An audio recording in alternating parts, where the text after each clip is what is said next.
Um, Hello everyone. How is it What's up, going? guys? Give us a second. There it is. And we're live. And Charlie is no longer there. I'm here. Hold on. Oops.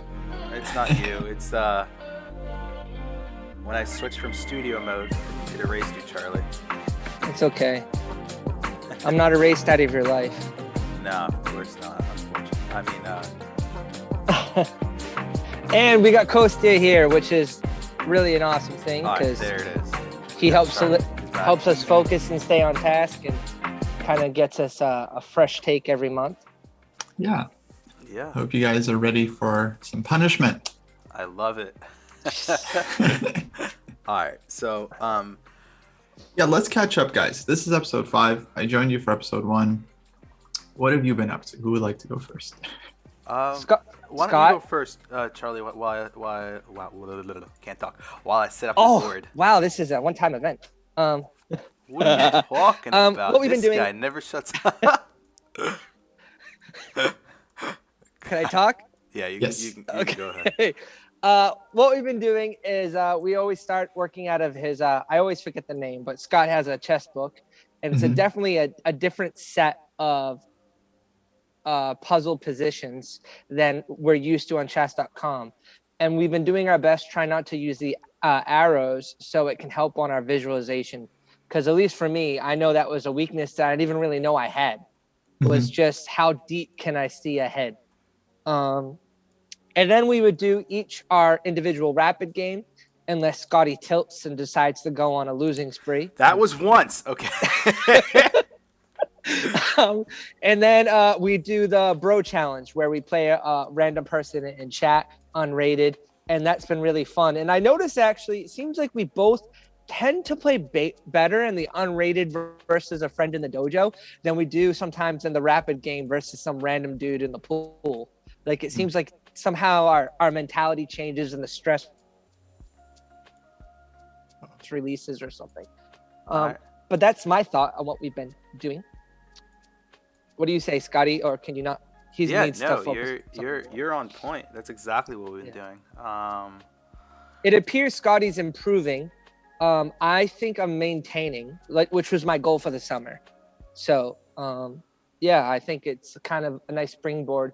So when the school season starts in the fall, I'll be able to have a great game plan to continue further developing, which outside of the numbers, as long as I'm improving, like that's almost like an internal intuition more than and based on my own reflections and documentation, then my rating doesn't necessarily matter. Right. So, let's see. Cool. No. And something that I've been working on my own is I obviously haven't completed as much as I'd like. It's just been really busy personally. By the way, everyone in chat, if I just happen to randomly run away, my wife is having a child, so not yet, but she was having a few contractions this morning, and yeah, so that's where we are now. Just so you know, if I should have run hosted away, the stream. you what? I really should have hosted the stream. I'm realizing now. Yeah, I did too. But anyway, Just keep it on. Pleafers, thank you so much for the yeah, I can keep it on. I don't care. Thank you for the follow. Halgilda. Or for the resub. Halgilda, thank you for the resub. Chris G, thank you for the follow, and the blundering nerd, thank you for the follow. Appreciate that. Oh, and we have Baron. Thank you for the resub. Wow, that's a lot. And so yeah, so what I've been working on is building out an opening repertoire of sorts. So kind of taking ideas that I've been learning from the games I play on stream. So it's actually something really cool that I've appreciated about this is that all of this is recorded. So I've actually been going back and kind of building it that way.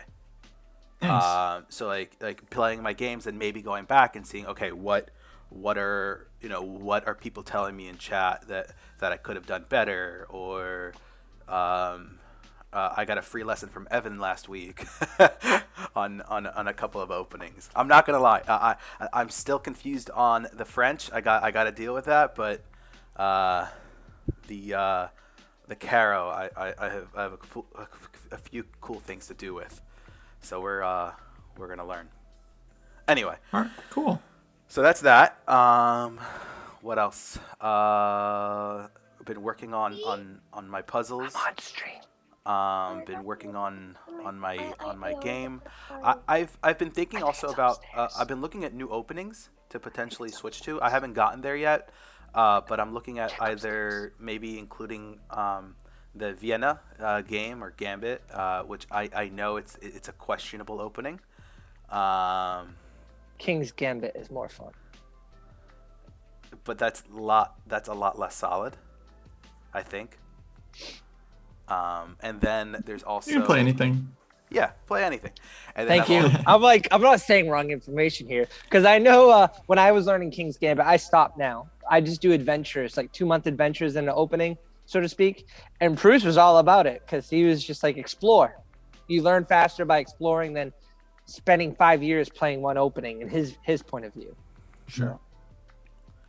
And then I also been looking at potentially introducing the Benko Gambit into my opening repertoire, but that one is like a very fresh idea. Yeah, didn't Kosia just say on stream if he would do it all again, he would just do a Benko Gambit for like, I think I heard him say. Yeah, I would start with that. Yeah. You suck up, Scott. You're trying to suck up to the sensei already. No, no, I didn't even hear that. But yeah, so anyway, so that's it. And do you want to? I don't know. What do you want to work on today? I think we said puzzles, and then kind of the same thing as usual. Or do you have anything else that you want to ask us? No, that's all good. It sounds like you guys are doing good work. I mean, I think the 3 pillars, let's say, of chess improvement are playing, solving, and studying, right? So you guys are obviously playing and reviewing your games. You guys, I assume, are solving like tactics, hopefully like every day, not necessarily on stream, but on the side, like chess.com puzzles. Totally good enough. And then in terms of studying, I assume you guys are watching videos, watching streams, kind of learning new ideas. Mm-hmm. This book, I think, also is good for kind of introducing new ideas because these puzzles are not so much tactical from what I've seen, but rather more like positional. And you get kind of exposed to new ideas that hopefully you can use during the game. So yeah, I figured we'll start with a few puzzles from the book so I can kind of hear how you guys deliberate. And then I want to work through another endgame with you guys and have you played out a couple times that I think is pretty crucial for your chess knowledge. And then, hopefully we'll have time for one rapid game Sure. each against the chat. I think that sounds fun. Sure. I'm gonna just quickly Yeah. go and copy something really. I'm gonna copy because everyone is asking for the name of the puzzle book that I'm working on. So I'm gonna just give me 2 seconds, everyone, and I'll Do get we it back. have a link to that puzzle book on the Amazon affiliate? Is that possible or no? I'd have to ask Jesse, but I'm sure we can get it. I just know we're promoting it a lot, so if anybody's purchasing it, it'd be cool to support the dojo. Yeah. Yeah, absolutely. That's a very And good point. up on the stream is the first puzzle we have to solve, right? Yeah, and I just put the name of the book right. The link, you mean? No, Oh. the name of the book right. Oh, underneath. DM Hokey put on the Amazon affiliate link, I think. Cool. No, I don't think so. I think that's just a regular link. Oh, you put it on That's the like- face of the stream. I got Yeah, it. those long links, that's like Google tracking DM Hokey, Twitch tracking him, Amazon. It's just like multiple trackers, but none of it comes back to Dojo. FBI tracking, yeah, all that. Yeah, Amazon wants to know like the last 10 sites you visited before you showed up on their page. Yes, Evan. These puzzles again. I'm sorry. Evan, What's wrong with these puzzles? We did a puzzle last week or the week before where the answer was E4, and it was the point of it was just to get a bigger pawn center, Mhm. and that was the answer. and we were like trying to solve like a bunch of different things, because chess.com, the chess.com puzzles are generally more forcing, Right. and have a larger advantage. Like you create a larger advantage. Yeah. Yeah, so that's kind of where we are now. In this puzzle, I'm gonna just flip it for everyone. It is black to move. Why'd you say that now? I've been like looking at this for like since you started the stream trying to get a head start, and then you tell me now that black goes first. It's cool. We haven't started yet. Yeah. So like these are I don't even these are feel bad.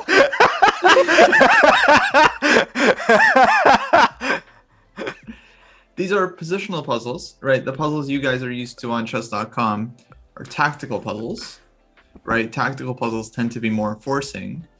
Positional puzzles are about trying to figure out what to do. Right. Like when you guys are playing chess, not every move is going to be a tactic. Right. And in fact, most of the time you don't have a tactic, but sometimes you might have a tactic. And a lot of people complain. They're like, okay, I'm good at puzzles, but like, how do I know when there's a tactic in the position? Well, it's actually puzzles like this that are kind of good for developing this skill where you don't know whether you have a tactic or not. So you learn to just look for tactics all the time, which is very important. Sure. But yeah, I mean, chess is more than just about tactics. There are lots of like, let's say, positional elements where, yeah, you have to improve your position. You have to take space, improve your pieces. Usually people refer to this as a chess strategy. So yeah, okay. I think for this one, let me have you guys think quietly for like 3-4 minutes, Okay. and then we'll discuss. Maybe you guys could take your headphones out so I'll interact with chat, keep Sounds them busy, good. and I'll let you guys know in the Zoom when to come back on. All right. Sounds good. You can wave at the camera too, because I'm looking at the streams. Sure. All right. All right. So this is actually a famous game. I don't know if anyone recognizes this one, but this is a pretty well-known game. And hopefully these guys aren't watching the chat, so you guys can, I assume, post your suggestions in as well. Not Kasparov, not Gelfand, Nakamura. No, we got to think older. Yeah, I'm sorry. Very sorry. Have I looked at the Chess Cafe puzzle books? Yeah, I remember seeing one of them. I thought it was pretty cool. I thought they're well written by Karsten Muller, right? He's the German guy. Okay, we'll see what they come up with. This is a tough one. This is one of those positions where, like, if you haven't seen the idea before, it's kind of hard to come up with it on your own. So I don't really want these guys to spend a ton of time on it. I think it's good just to get them thinking a little bit, try to figure out, what they think they should do, and then we'll just look at the solution together. Okay, now you guys are going way too old. Not seeing any move suggestions, by the way. I don't know if we're just going to be joking around all day. But yeah, okay, there we go. King h8, bishop g2. Well, these are like moves, guys. Maybe you could provide some idea. The solution is, there is a very clear solution. There's a very clear point behind the solution. It might not be a tactical one per se, but I think it's a very well-defined idea. So we need some kind of thought process behind our moves. King h8 is not a bad suggestion. Okay, I can do the work. I understand. You want to go rook g8 and take the g file. I think that makes sense. A couple suggestions for bishop takes g2. Certainly a move that we would consider, but we're going to need more of a follow-up. This is from Petrosian. Very good, Falk. Very good. Yeah, Petrosian game. His opponent, though, I'm forgetting. Opponent doesn't matter too much. So yeah, a couple suggestions for e4. and that's indeed the break that black is trying to play. So after e4, not only do we open up the queen, we also get the e5 square. Black can eventually just win this pawn back by attacking it with knight f6. So yeah, Cartier tank, Gratify, Dordum, Nordovic. Yeah, you guys are all on point. Okay, I'm gonna invite them back on in just a sec. So let's not spoil the solution.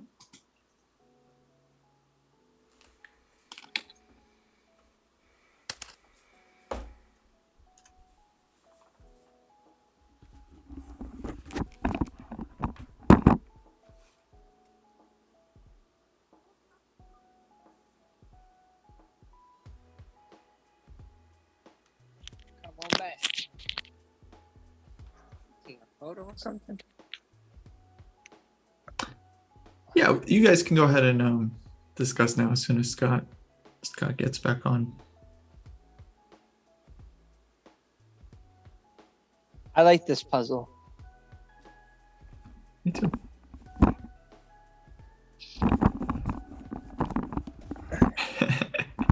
He's like eating Wheaties or something. Hello. What's up? Hey, Kosi, I just realized that I didn't send you the answer, so I just sent that to you over Discord. oh, that's cool. I know. He the doesn't answer. need the answer. He already knows it. All right. No, I recognize the game. It's well-known game. Well-known game. I'm just saying it'd be nice to have it. Anyway, so ideas that do you want to talk first or? Either one. What do you guys think? So a move that I was looking at was knight e to f6, preparing h5, and then having the knight hop over to g4. Was an idea that I was looking at. What did you say about h5? I'm sorry. What did you say about h5? Because I also thought and contemplated a lot on the knight on e going to f6, but then you said something about h5.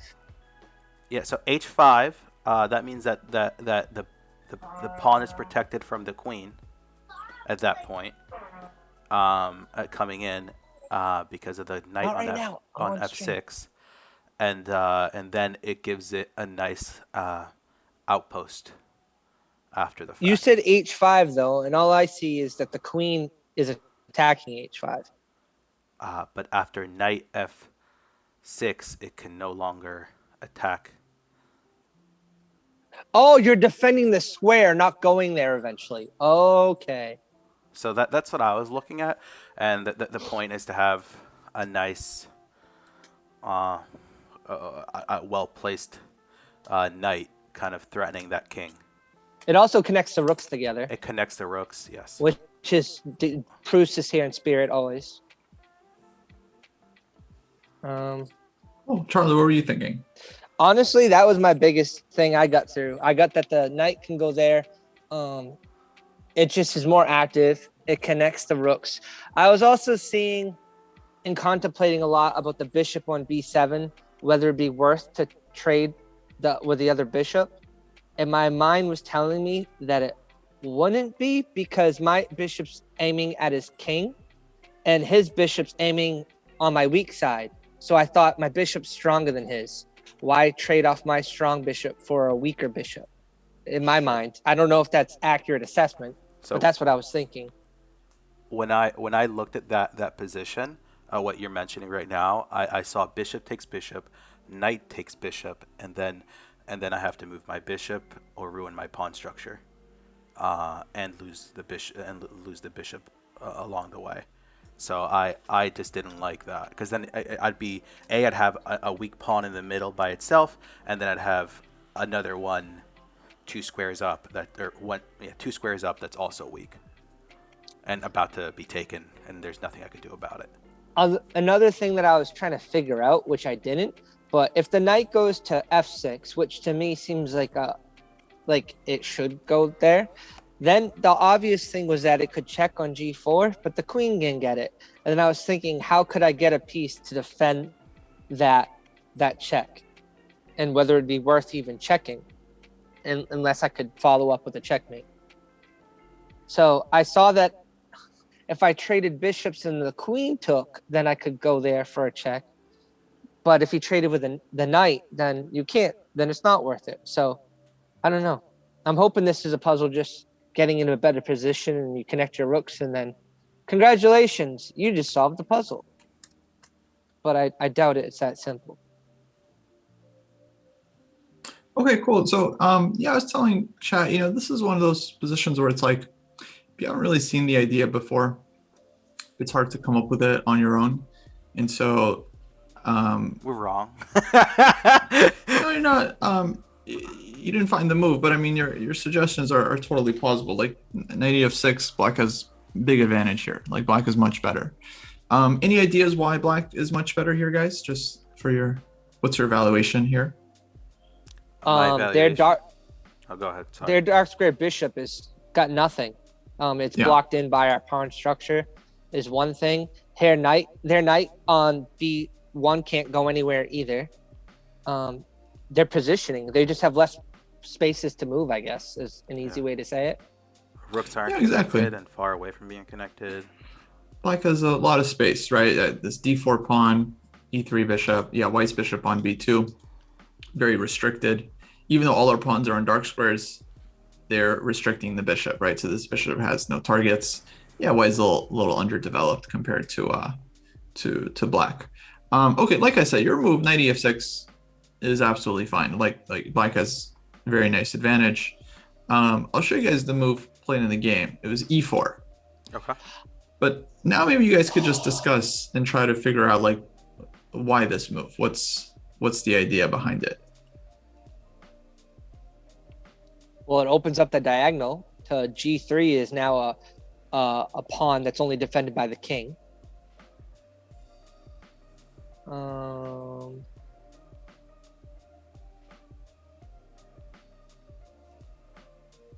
Sorry, I'm thinking about it.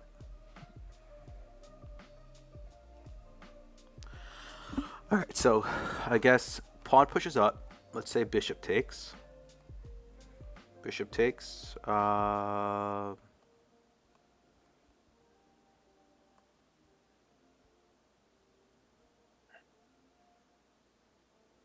You're also attacking the base of a small little pawn chain. I don't know, maybe that's good.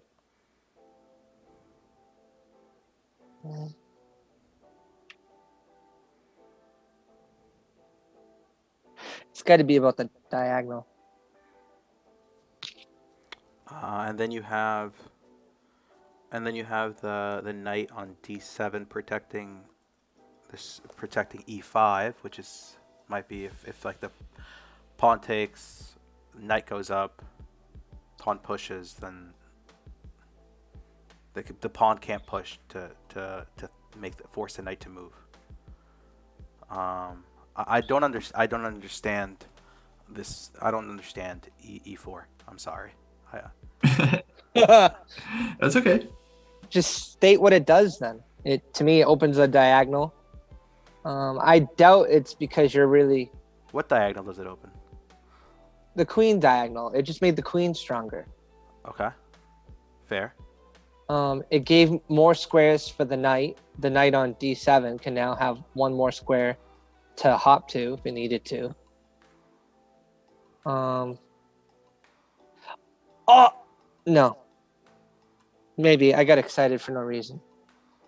I was just seeing that potentially if you raised the pawn and the knight off the 7th rank, the queen could go to.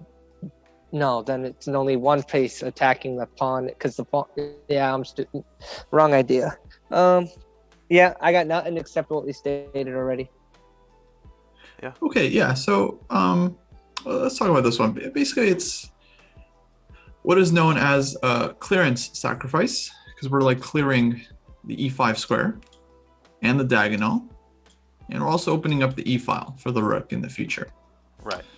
So essentially, black has actually a number of good moves here. Like king h8, I think is good. Knight f6 is also good. The reason why is actually a famous game played by Petrosian. Okay. Who was a big positional sacrifice. That's what a lot of people would refer to this as, kind of like a positional sacrifice. He could go knight f6.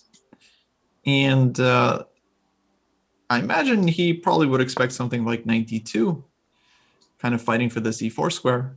And so he kind of throws this break in before white can play knight d2.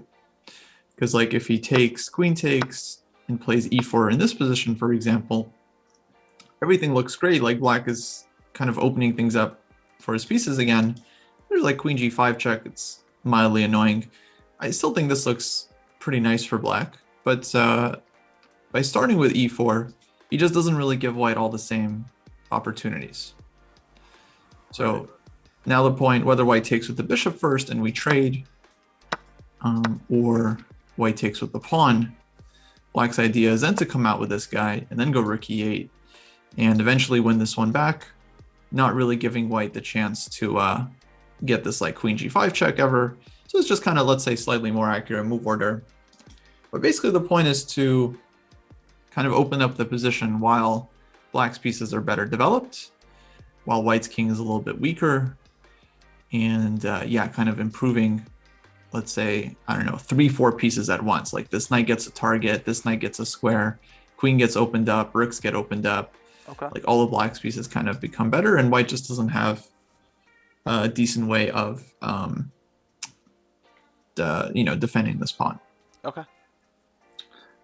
I don't know, maybe the book has kind of different explanation, but to me, this is like, let's say, pawn break, right? Where we're trying to open up our pieces. If I remember correctly, I think the game went like this. Black took, knight f6, knight d2. Then Petrosian took this one. And he throws in a nice tactic here. Maybe one of you guys can quickly spot it. Time to turn on your forcing brain. He can take the pawn. It's true. 94. No. I'm sorry. He could take the pawn with the queen, and then I don't know. Yeah. Oh, and then there's a fork with the knight. Yeah. So he kind of wins another pawn. So he wins his pawn back and gets a pawn in the process. And then the knight in the end doesn't get trapped. That's very important. Knight can come back. So and then endgame was just crushing because white's bishop is still bad. Black is pawn up. Knights are super strong, and yeah, And positionally. Even with the check on g1, it's still not like enough to checkmate. So it's nothing. Yeah, exactly. He basically deal. wastes a tempo. No, then he can develop his rook, I guess, but still, it's a waste of a move almost. No, you trade. I trade rooks at this point. I don't know. He has a bad rook, and the other one is bad rook anyway. Yeah, I mean, it's not like over. White should, of course, play on. I would say let's like improve the knight, for example, and try to get the bishop to a more useful diagonal. But okay, black is a pawn up and strategically better, so doing really good. Okay, so yeah, for me, it's like, should you guys have found e4? I don't know. Like without seeing this kind of idea before, very hard move to just come up with on your own. Right? Like even for Petrosian, this is not the first time he played this kind of pawn break. So it's just a good, like, let's say, positional pattern to know. I also think you, let's say, shouldn't torture yourself, let's say, by looking at these positions for like 15 minutes trying to figure out the solution when it might be some thematic idea like you haven't really seen before. Right. More important, actually just kind of analyze and like first try for yourself a couple minutes, then analyze and see if you can, let's say, understand the idea in full. Okay. Questions on this one? No questions. Now that you do it, it seems like it's kind of more obvious. Just yeah. Of course. Once you see the idea. Yeah. No, absolutely. Absolutely. I mean, it's like, try to remember the first time you saw like a smothered mate, right? Imagine having to figure that out on your own before ever seeing that idea. I've never. Yeah. I want to. I still love getting them in games. They might have only happened like 3 times so far in my whole time playing, but it's smothered mates that are forcing are like one of the greatest feelings. Yeah. Okay, some questions from the chat. Like, is it better for white to take? I'm not sure. I think in both cases, white is in big trouble. It's hard to say which one I would suggest. Here, black just kind of does the same thing, and Yeah, I think it's the same result. yeah, pretty much. Like it makes sense why white traded off the bishops because here, like, okay, the knight is coming to e4, and if white has to trade the bishop for that knight, then black's light square bishop is going to be really strong. So it kind of makes sense to trade off the bishops for white, but yeah, either way, white ends up really worse. Okay, let's go to the next one. Sure. We go ahead and set that up. Oop. Charlie, this is going to be black to move. Thank you. I appreciate your kindness.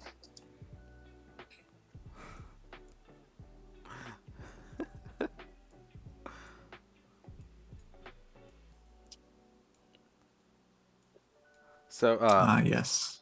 Mm-hmm. you He already already know knows what the this game is? is No, from. I'm just kidding. I'm just kidding. What is this? Dude, there's a reason. I still think, unless you grew up playing chess, most of us adult provers, I don't think really understand fully on how much better of a player a titled player is versus the average. I don't think people realize like the full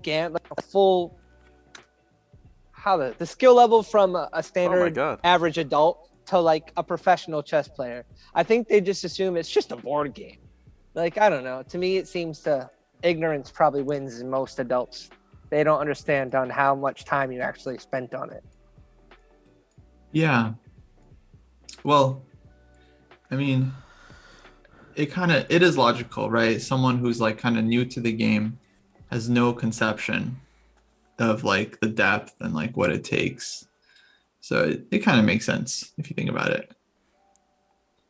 Yeah, I know, but I also think like we're in 2021. It doesn't take much of a Google search to realize like people make a living off of it. Cool. It's not as easy to become a professional player as you would think, so on, etc. Black to move. What do you want us to do, Kostya? What's our process? Take headphones off or? Yeah, let's do the same. Let's take a few minutes. You guys think on your own, and then we'll discuss a couple minutes. Cool. We've got our own.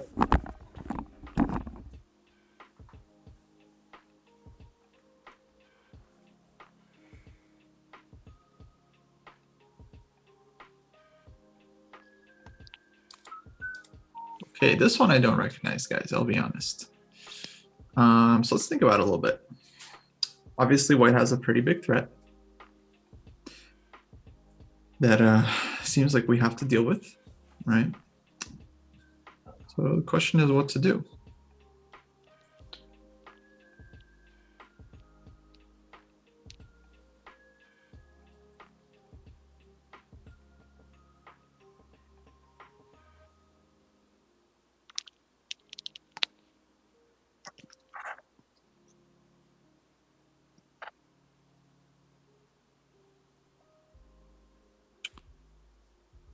Rosenberg says king b8, bishop a6, queen e8 looks not great. Why is that not good? I mean, we want to go bishop h1 next, yeah, as black.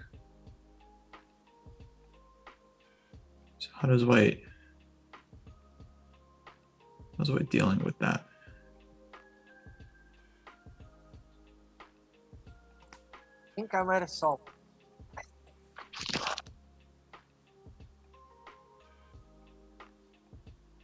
a5, yeah, black has to No, I think I solved.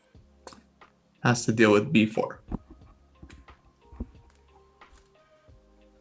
Light squared bishop to h1, and then Uh-oh. potentially you can get your queen to g2. If they try to block, you can sack your rook.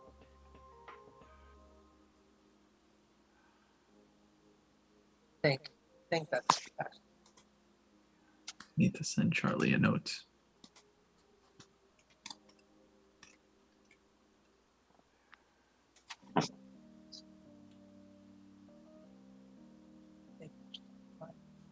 So yeah, we're choosing between king b8 and a5. No, but then that opens up the bishop.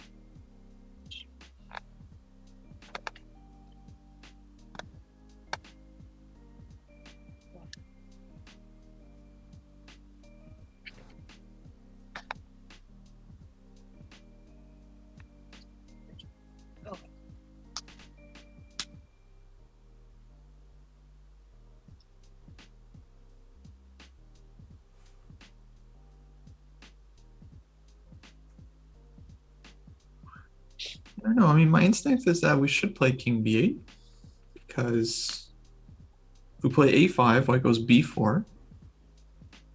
And if we play bishop h1 there's bishop f1. And then white's ready to take on a5 and like open up our king. Whereas if we start with king b8, say white goes bishop a6, queen a8. Still white's gonna have to play bishop f1 anyway, and we didn't weaken our king side as much. So kind of more time for our attacks. We can go bishop h1, maybe some knight f4 somewhere. This kind of thing.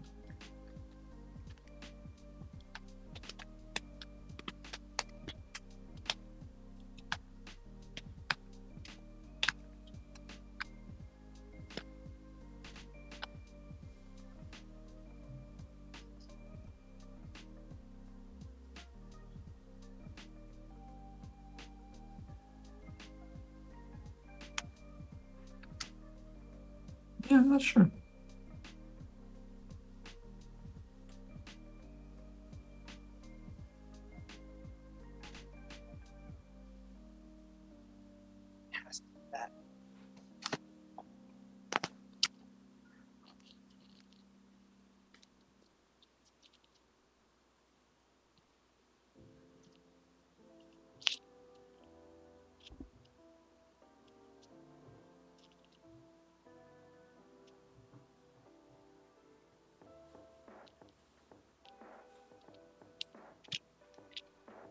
All right, let's talk about it.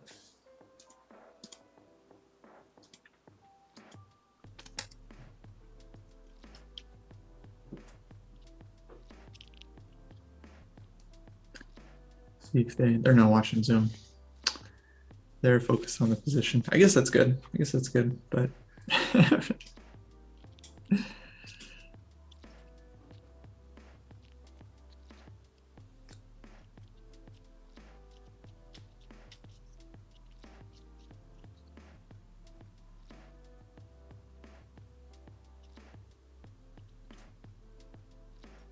king b8 seems boring. Sometimes boring is good.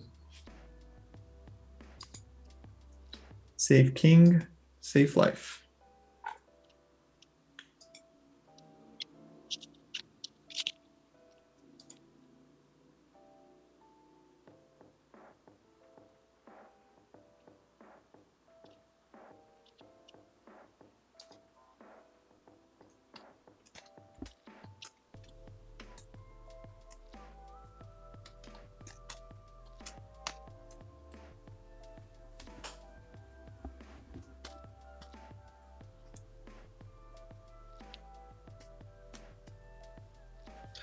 Oh, geez, I just saw something that white could do. This isn't good.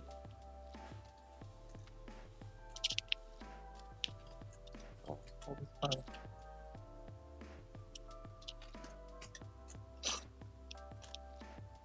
That's black too.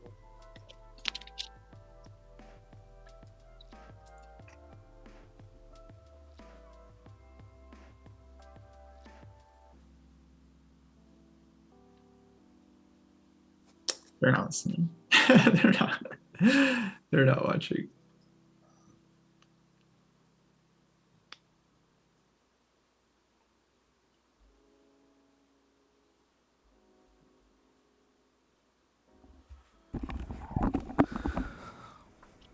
Hello. Okay. Yeah. Yo, he let's didn't say discuss. come on back yet.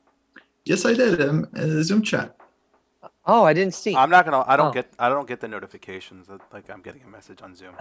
So Oh, should I use Discord? Dude, maybe.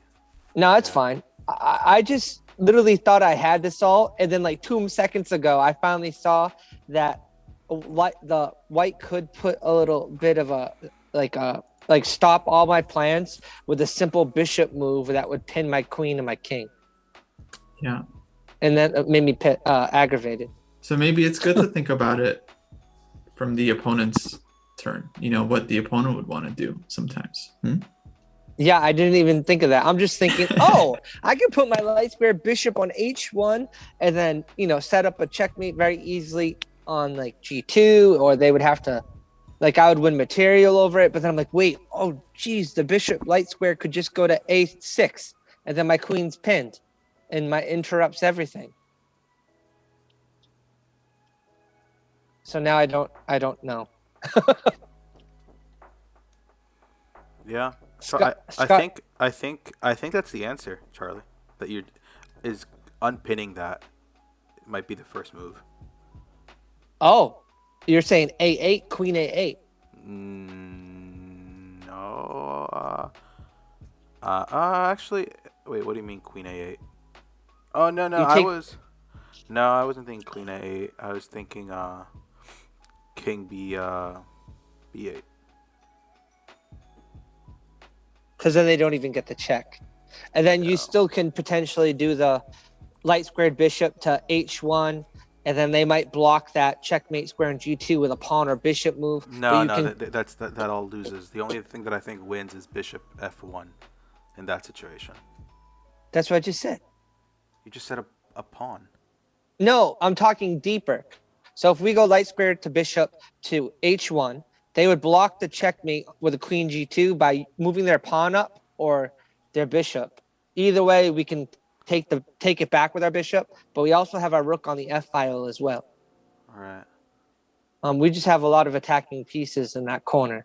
But then that's what I said. I saw that the light squared bishop of theirs could interrupt that by just going a6, your queen's pinned. You lost and you're gonna lose your bishop down there too. So I think we have to do a like you just said, get our queen out of this pin somehow before we do our attack, or we're gonna actually our attack's gonna be interrupted.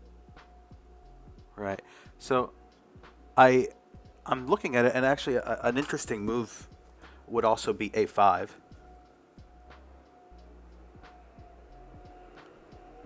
Oh, because it blocks the queen from picking up. Blocks the queen entirely. You don't. I don't want to say the word waste, but you don't waste a king move per se.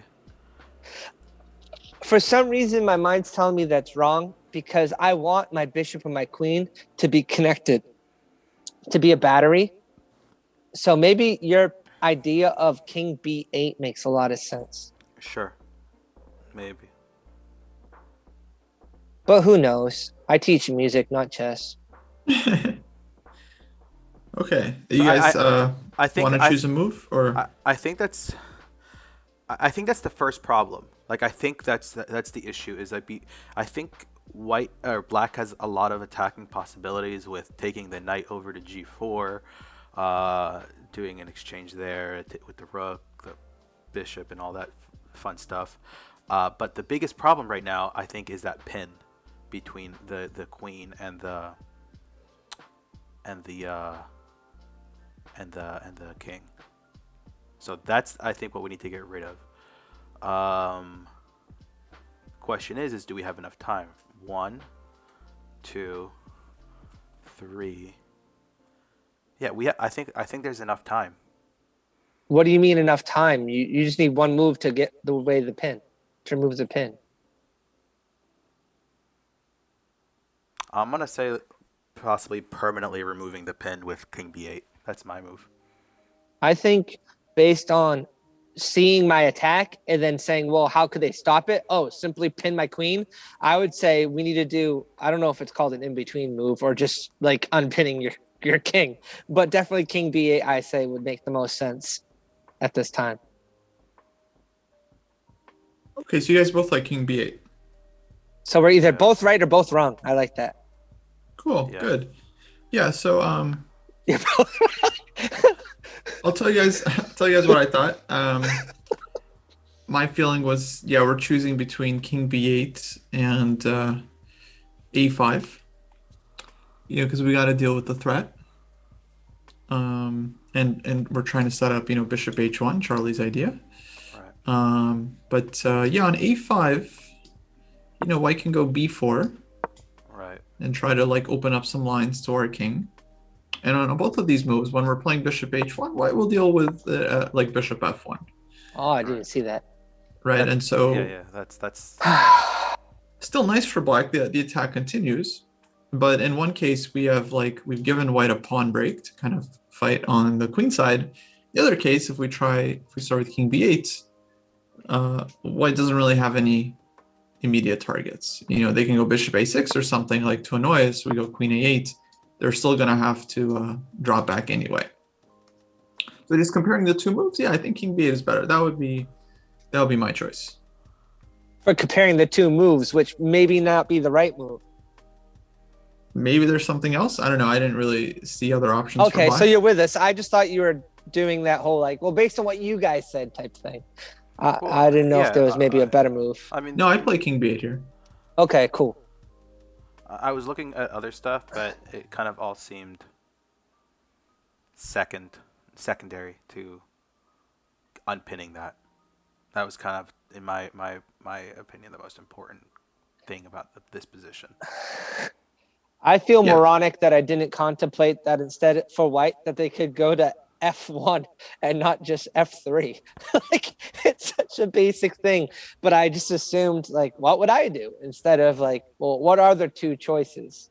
It might not be just based on your first glance. It could be a better move, which is obvious, but sometimes you don't do the obvious things. Now, this part to me was boring. The follow-up was more fun, which was bishop h1, and then almost. Well, they have to respond bishop f1. No, they wouldn't. If we didn't do b8, they would just do bishop a6. No. Oh my God. After that, Charlie. After that. I'm helping the chat. We're clarifying things. After. So in this position right now, I'm thinking. Yeah. Let's say b4 here. There. And now. How do we follow up here? Knight f4. Yeah. Knight f4. Sorry. Yeah, knight f4. And that looks fun. That looks like a lot of fun to me. Takes. Pawn takes. Doesn't. I mean. Doesn't matter too much. It probably does matter. It always matters. No, I mean, there's other moves like you could try rook f6, for example. Sure. Oh, okay, I thought you meant taking with the rook. I'm like, what? Eventually, the goal is to check mate with the rook, or not checkmate, but you know what I'm saying. Yeah, we got this. Yeah, actually, rook f6 is probably the best move here. Looks pretty annoying. Is there a way to deal with it? Here, I don't know. F3, we give check. And this looks wait. Okay. like mate. That's mate, yeah. So let's see. Guess maybe white can play F5. Kind of brute force defense. Then we just take it. No, I don't even think you need to take it. You could just go queen f3. Problem with queen f3 is we're not threatening to give a check because white will take our bishop. What do you Yeah. Yeah, you're right. Still looks like a strong attack. It's like you've done this before. Knight h4, not so sure about, because if takes rook f6, there's going to be like bishop g5. Still looks like a strong attack, but yeah, I'm not 100% sure on this one. But yeah, I like knight f4. Not sure how far we need to see for this puzzle. There's another great puzzle, though.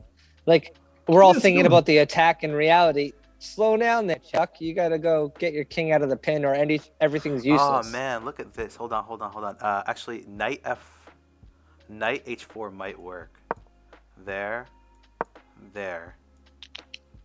Avoid the king. I know that's a problem right now that it's on the position. There. Oh, white takes. Assume we do that. What do you do? Yeah, Right? king takes.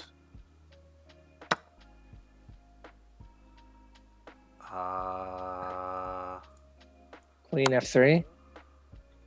Maybe. And then they go back to this square. It doesn't work anymore. Yeah. Probably. Kostia would have found it if it would have worked. I don't know. I don't see everything. Yeah, I don't see everything. I miss King G1 again. Yeah. Ah, It's okay. Chat's lighting me up with all the things I miss, so it's okay. Well, after Rook F8. this, I mean, there's no threat, right? I mean, even just without rook e2, just what's the threat? for white. Yeah, for black after rook f8. Oh, oh, can't right there. Well, bishop hangs. Yeah, it's not ending. Oh yeah. But we're getting into the weeds here. I mean, this is like All right, sorry. concrete stuff. You know, it's like it's hard to figure it out. I mean, you got to calculate here. It's not just about finding moves. You know, Sure. like I think in a game you play king b8, you play bishop h1, right? No, in a game I miss King B8. Okay. and then you think from here, and it's a different puzzle. This is like, you know, calculation puzzle. I don't know, maybe it's part of it. Maybe you're supposed to see further. Let's check the solution. Let's see what it says.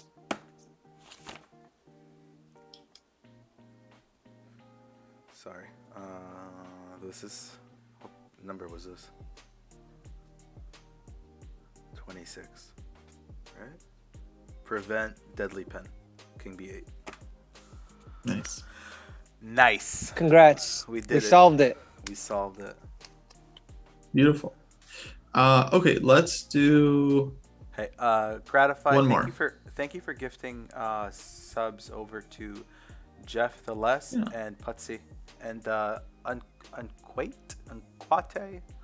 Thank you, Unquate. Thank you for the follow. I don't know how you pronounce that. How come I feel so good about figuring out King B8? you got the remove. Yeah, but I think in a game, a 10-minute one, I would have saw the attack. I wouldn't have took that extra time to figure out, oh, wait, they can end it just by this. Good. All Good, right. that's bad. Oh, you said you wouldn't have seen it. Unless it was like 15-10. Like, Oh, that's I good had training, more good time to training, yeah. kill. Yeah. Mm-hmm. Charlie, black to move again. I could see that it's on the bottom. See, you had the analyze board white on the bottom before. So.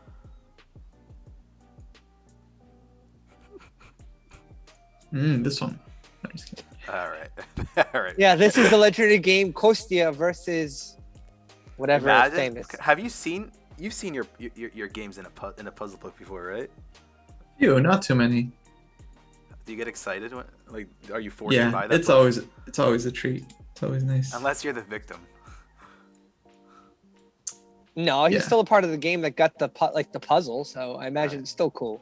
No, it's not so much fun. So I was playing one of the Tuesday nights that I was playing OTB over here. Someone mentioned the game by David, and I was like, "Oh, that's cool." And like, the game apparently he lost, but it was when his opponent is it Dana? Are you familiar with? Mm-hmm.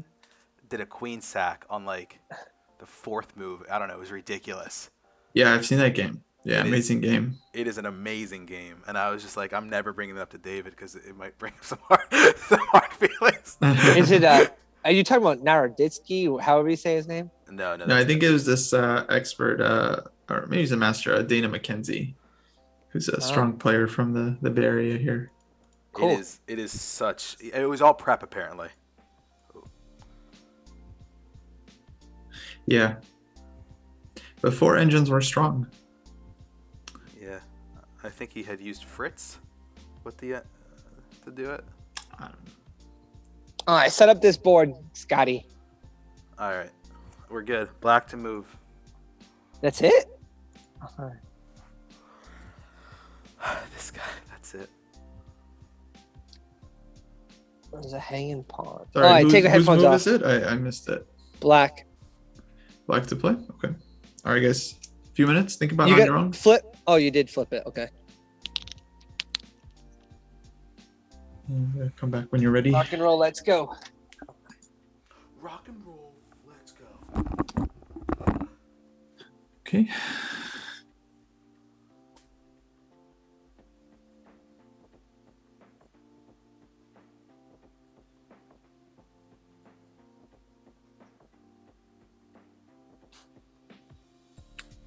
A little confusing.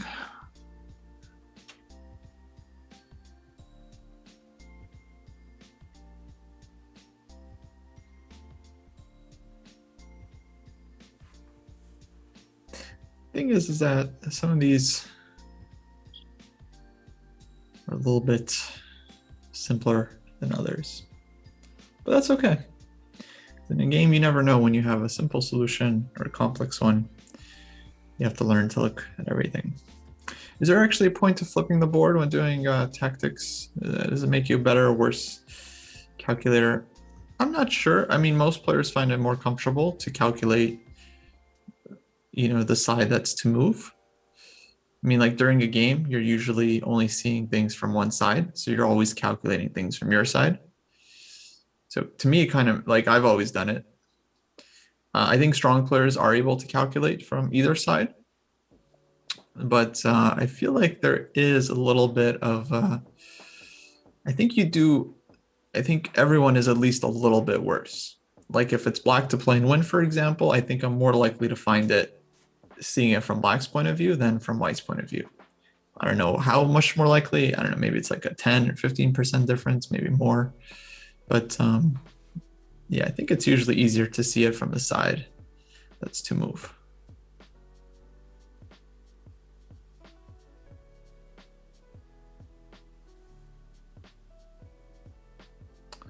Yeah, black to play. But yeah, it feels pretty simple. That's why I'm a little bit confused. I'm wondering maybe there's some kind of trick.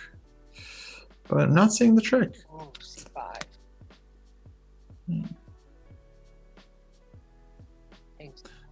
Just feels like we're winning a piece.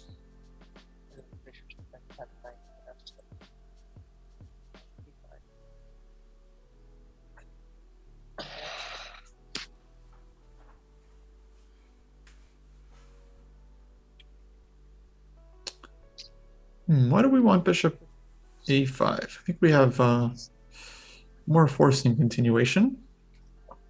That wins material.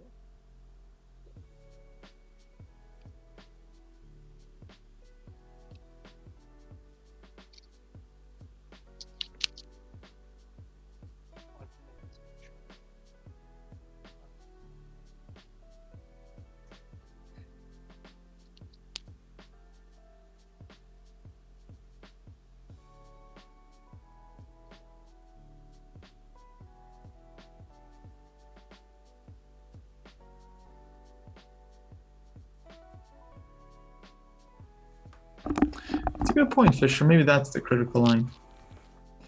E3, indeed. What's up? I think I got it. Okay. C5. Yep. Double attack is what I see. Do we go back to the drawing board? Oh, okay. No, C5. They take your pawn, you take their knight, and if they took your bishop, you got the knight defending it.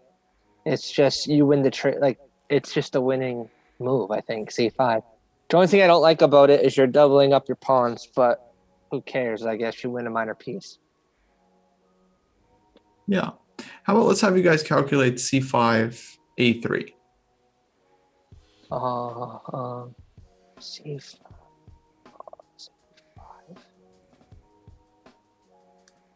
C5, A3. Oh, I know you shouldn't go to A5 with a bishop because then they could trap it. So I think you have to go to safety land on D2, bishop D2 maybe. I think I would just take the knight with the pawn. And then they take the bishop. Oh, wait, I can't. Look at that. That's exciting. I don't wait, no, I can't. can't. I can't take it. I can't take it because then there's checkmate. What? I can't take Oh, back door. Back rank, not back door. I like back door. Yeah, I like back door too. Oh my God, stop. It's a hockey move. I can't take my hockey out of me. You don't say, yo, back right, back right, back right. You say, no, back door. You get them on the opposite side. I like it. Yeah, hockey, Scott, hockey. What are you talking about, hockey? This isn't. Jesus. I could, as long as we understand the same thing, just communication. Sugar honey Languages are iced tea. abstract. Doesn't matter. As Hey long as guys, you actually, understand. there are some really instructive points here. I thought at first it's kind of like simple puzzle, but no, actually it's can highlight how a lot of people go wrong. So number one, yeah, you guys found c5, which is good, right? Double attack. Yeah. Then yeah, this a3 move is kind of like a tricky defense. Actually, someone pointed this out in chat. I didn't even realize White has this try. Once you see a3 though, it's really easy to go wrong here because like the bishop is under attack, and you might have, let's say, you might think like, oh, let me just make like simple move bishop d2, and then like both knights are under attack still, and I still win the piece, right? And it's like our brain doesn't want to do the hard work of like calculating these lines with like bishop a4, ab4, etc. But what's wrong with bishop d2? Maybe one of you guys can quickly spot the problem. Well, Uh, it was my suggestion, so I guess I should. Knight Uh, knight f3. Knight f3, exactly. White saves one knight, counter attacks the bishop, and now White's not losing the piece. Oh, sugar honey iced tea. So And then this actually, that knight's actually also on the EU, protecting EU1, which is more annoying. Should you gone bishop e1 then? Because if they take with rook, you would have won a checkmate. same back problem, rank. same issue. Knight f3. Oh, knights are powerful. Yeah. And this actually happens a lot to players when it's like they just look for like the simple move. They're like, oh, let me just find the simple solution. But it's actually, then you blow your chance. You miss your chance to win a piece because you're looking for like the logical solution. But you can use logic to justify all kinds of bad moves. I think logic is one of the trickiest tools in chess because like, yeah, you can use logic to rationalize any move, and it's often not good. Better is to just calculate concretely, like Scott did. He realized like, oh wait, maybe I have something here. So he was like looking at this here, and then didn't stop short. You know, a lot of players, they stop calculating once they just see, okay, rook takes a4, but keeps the whole view on the position. So very nice. Good job, Scotty. You know, it's for the kids. Yeah, I'll show you guys another example, real quick. Kind of this thing. Let me just flip the board. This is a puzzle I gave to Dripman a little while back. Dripman. The board is black's on the bottom. We can flip it on our side. It's okay. Yeah, I just want to make sure. Yeah. You need to flip it on your end.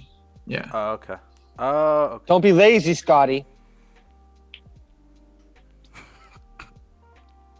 Okay, so this puzzle. Sure.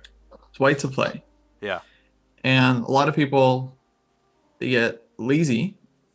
They don't want to calculate the pawn race. Oh my goodness. And what happens there. So they're like, well, let me just play like king b3, and I'll like try to stop black's pawns, and then my pawns will run. Basically, they look for moves without actually calculating. They just try to kind of logic the position out. Sure. This move king b3 blows the win for white because white's not actually going to be stopping the pawn. Black's king gets in time, and yeah, white doesn't win here. Okay. You just threw the initiative out the window. Yeah, exactly. And so the right move in this puzzle is actually white goes for the pawn race, which people are often nervous about calculating, but it's doable. And then once both sides promote, check. White gives this check, forces a queen trade. And then you promote again. And then we promote again. But white is first, and the queen covers protecting the h square, the h the diagonal. Yeah. Nice. Now, can you calculate this 12-move line? I would say yes, actually, you could. Because it's like one move per side. It's just a matter of keeping the position in your head. Right, b4, f5, b5. It seems f4. the pawn break would be easy because it's like you move twice, you're starting at the right square, so you're a move ahead. Like you're gonna queen first. Yeah, I mean it's very doable. But a lot of players, especially in a game, you know, you have like, I don't know, 4 or 5 minutes left, not that much time. you get nervous, like, let me just play king b3, like, looks safer, right? That's It often the happens. justification. Yeah. But it's a big problem. Okay, guys, I want to practice a Endgame. rook endgame with you guys real quick. Oh no. Scotty's only good if it's a queen. No, No. that's not. He promotes to a rook, so he doesn't. I do have a question. Maybe Yeah. not this stream, but maybe another stream. What is the key to winning queen versus rook? Yeah. Queen and king versus rook and king. King and queen versus king and rook, yeah? Yeah. Yeah, that's kind of a tough one. I saw you're practicing that one. That's one endgame I feel like is not so practical because the engine defends it way, way better than humans can defend it. So I'm pretty sure if you played it out like against each other or against a player of like equal strength, you would win most of the time with the queen versus the rook. Okay. The basic idea is that you're just trying to slowly advance, take space, try to get the king, on the back rank. Okay. And from there, eventually you're either able to like force a mate or the rook has to go somewhere and you can win it with a series of checks. But it's much harder to win it against the engine because it like defends perfectly. So I would say that one's not really worth practicing, to be honest. Okay. Maybe eventually, but I wouldn't worry about it. Okay. All right, guys, I want to practice this position. This is one of the most basic rook endgames you can have, but one that's very important to be able to win. Actually, let's simplify a little bit. Let's move this stuff over. Okay, let's take a quick look. Sure. Here, white is the stronger side, right? We have the extra pawn. And the important thing to understand is that black's king is cut off from being able to get in front of the pawn. Right. The king can get in front of the pawn. Black would be able to hold a draw. We might practice that next time, how to actually defend. Here, white has cut the king off and is winning if white kind of follows the right technique. So I'll show you guys the technique first, because I'm not really a believer in like having you guys, mess around and then not figure it out. Like, let me show you the technique and then I'll have you guys practice it. Does that sounds good? Sure. King F6 right. is my guess. Good. Very good. So first step, white just advances the king all the way and pushes the pawn with it. The rook is kind of cutting off our king here, and moving this way would allow black's king to get in. So the king has to advance. There's nothing really black can do. Like, you can attack the pawn, but then white just pushes the pawn. And now we want to, let's say, advance the king this way. Let's say the rook stays here. The king would advance. Don't lose your pawn. Rook gives check. You take one step forward at a time. The pawn advances. Yeah. Basically very slow, but very methodical. Eventually we reach this position where white's next move is actually not super clear because black is cutting off this route. We're trying to promote the pawn, but the king needs to get out of the way. So let's say black continues to wait. How does white win? So right technique is to start with this check, and this actually forces black's king to move Off away. the E file. Yeah. So first question, if king to e6, how does white win here? How does white win here? Yes.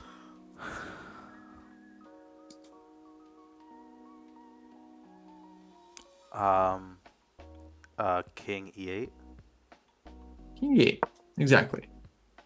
We're Well, promoting the pawn, right? Our goal is to promote the pawn, and black doesn't have any good checks. Black can try one tricky move, rook a3. What should white do here? Rook D8. D8. Yeah, good enough. You could also give this check from behind. this would be simple. The king has to move and we promote. And yeah, honestly, you could even promote as well because we have this mate covered and Oh nothing yeah. black can do, Oh yeah. right? So it's important to watch out, but usually there's at least one solution to this kind of tricky issue. The main thing is once the king is not getting checked by black's rook, the pawn is promoting and you're winning the game. Okay, so when white gives this check, most players know not to kind of shield white's king for them, and they step off to the side.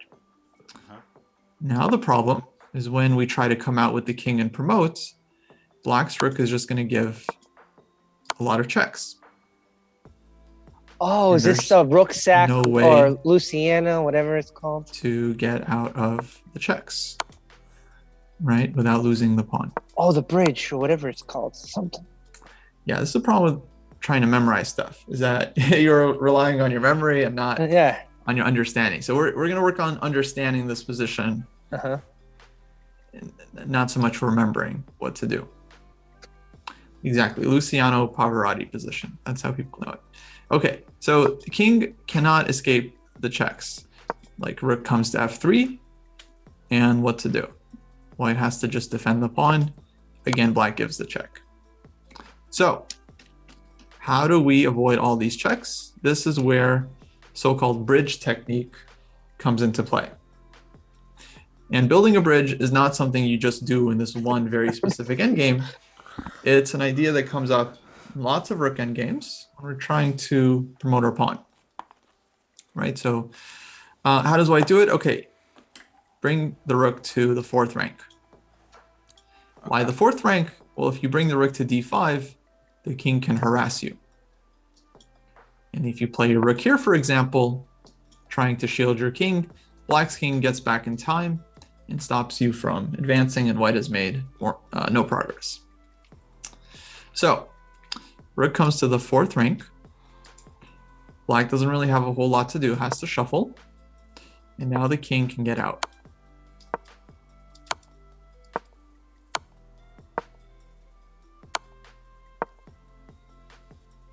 Right, and the rook is just in time to block. Black's king is way too far, and game over. Now there are some tricky ways that black can defend here. For example, some players, they'll just make a waiting move. So here's where I want you guys to think for a bit and try to find the winning move for white. How can white win the game from here?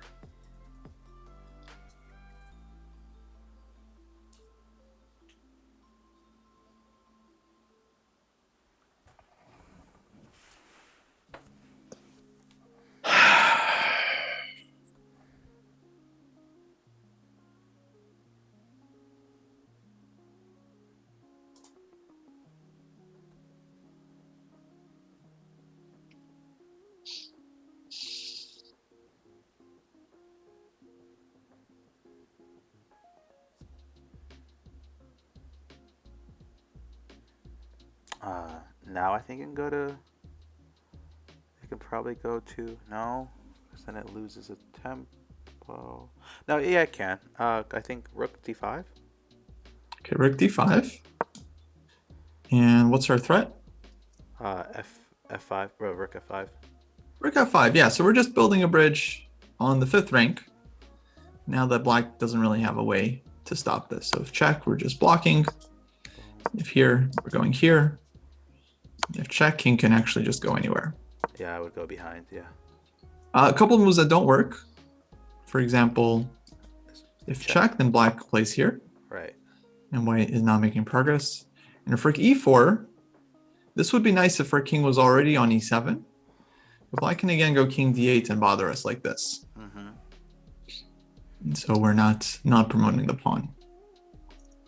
Okay, let's switch it up a little bit.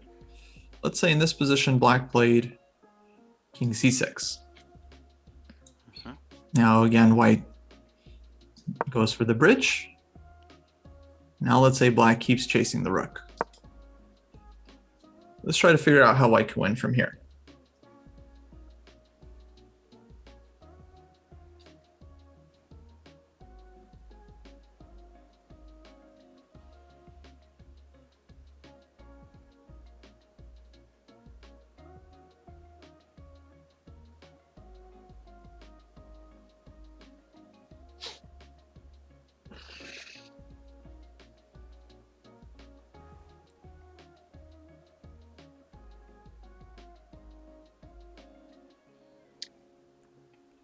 Rook It D8. seems like the king. Oh, hold on. I'm thinking. Sorry. Go ahead. Seems it seems like the king just put himself. He's chasing the rook, but actually putting himself further away from defending the promotion. So my mind says to put the rook closer actually to the other rook, like either on f4, like something where he can't just get there and attack it in one move. And that also defends the pawn. So you want rook f4? I think so, but I'm not like 100%. Well, let's just take a look. So rook f4. What's white's next move? You mean black? No, for white. Like, what's your threat? Oh, to, I guess, move my king somewhere, but then the rook can just get it again. Move your king out, right? Well, let's take a look. Let's say king d6. You play here. What can black do to you? Nothing. Made us. Yeah, because now your rook is They can't. Never mind. behind the pawn, right? You're threatening to promote. Difference here is that black's rook never gets behind the pawn. So now you don't even need your king. I mean, black doesn't even have a lot of checks, but yeah, the checks run out. So I was right. Absolutely. Totally winning. Yeah. There's I other gotta moves get- here as well. This I one gotta- is also good. Rook E4. Just kind of shielding the king ahead of time. Let's say king d5. You just back it up. And the king is coming out to e8. And again, no way to stop promotion. And even rook d8, I think, is good here as well. This one might be the kind of unnecessarily tricky, but let's just take a look. Let's say king starts running. We try to get out with our king. Black has a lot of checks. But the key thing to understand is that our pawn is starting to promote. And so the rook never has time to get back because we're just promoting. Yeah. So once the checks run out, it's game over. Yeah. That's the one I was going for when I when I originally said Rook D8. But Yeah. Do you know why that's it's called good a enough. bridge? Like, why do they use the term bridge? I think because you're just like using your rook to block. I don't know. I don't know where it comes from. But it's kind of a good way to remember it. Okay. Let's have you guys practice. I'm actually going to have you guys play. Hopefully I can get the fen. Hoping this works. We'll see. Can't you force us or something like that? Yeah, exactly. I'm going to try to force you.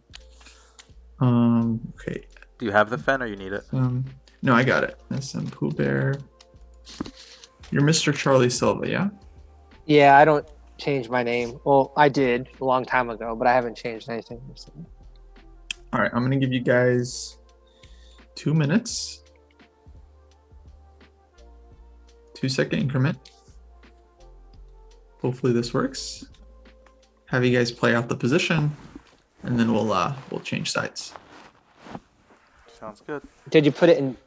Did you force us, or are we there? What are we doing? I'm gonna start it in just a sec. You guys Okay, ready? Yeah, Do- I'm ready. Be in live chess or what? Yeah. You just I assume you're both here. Oh, okay. If we're on the analysis board, we are in live chess, right? Oh yeah. You're right. Okay, here we go. Hopefully this works. Nope. All right, let me try again.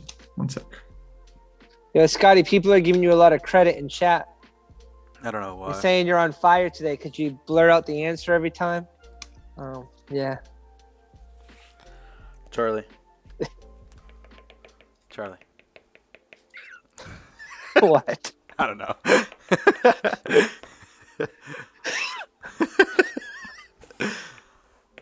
I have too much teacher in me. I'm like trying to be quiet most of the time just so everybody has chances to think, unless I'm asked about my, what do I think?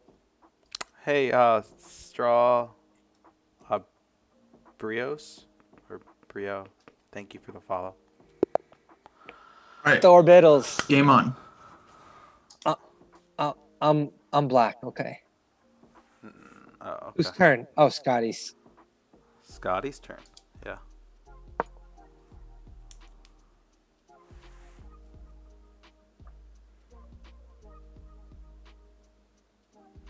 Like, I already know I'm losing.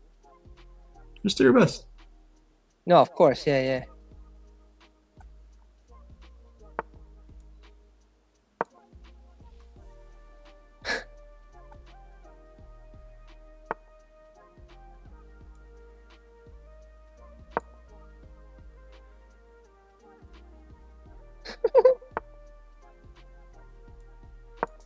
Oh wait, no, I'm an idiot. Yes! Oh, I'm an idiot. I don't know what I just did. Sounds Why like do you I messed feel up the so pawn. good? I feel Scott, you so gotta great. fix the crop as well. Oh, thank you. I messed up. I was not even. Do it on my time because you're gonna need it. Watch me get checkmated in 2 moves. Should we start again? You messed up like accidentally. Yeah, we're gonna try again. Yeah, like See, this is why it's so important to play this out. Because so many people are like, oh yeah, I know this. It's like Lucina, right? And I mean, people in the chat were like, oh yeah, Lucina, I've seen this. But then I've seen so many, no, don't play this out. We're gonna just, it's unrated game, whatever. But so many people, when they actually have it on the board, they mess it up one way or the other. Yeah. And it comes down to one of my favorite sayings in all of chess. Knowing is not doing. yeah, even I said like after a while, like, oh yeah, it's the bridge loose. I can't pronounce it right, but I've seen tons of videos on it, but doesn't mean I can actively do it like in the moment. Right. So that's why you got to practice.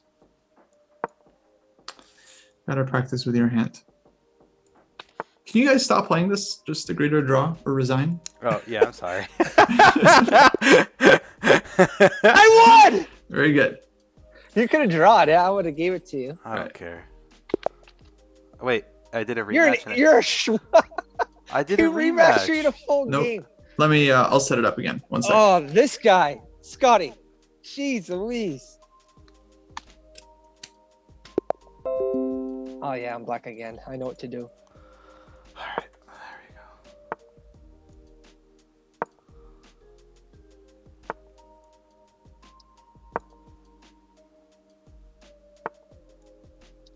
I already lost. So that last time, Charlie.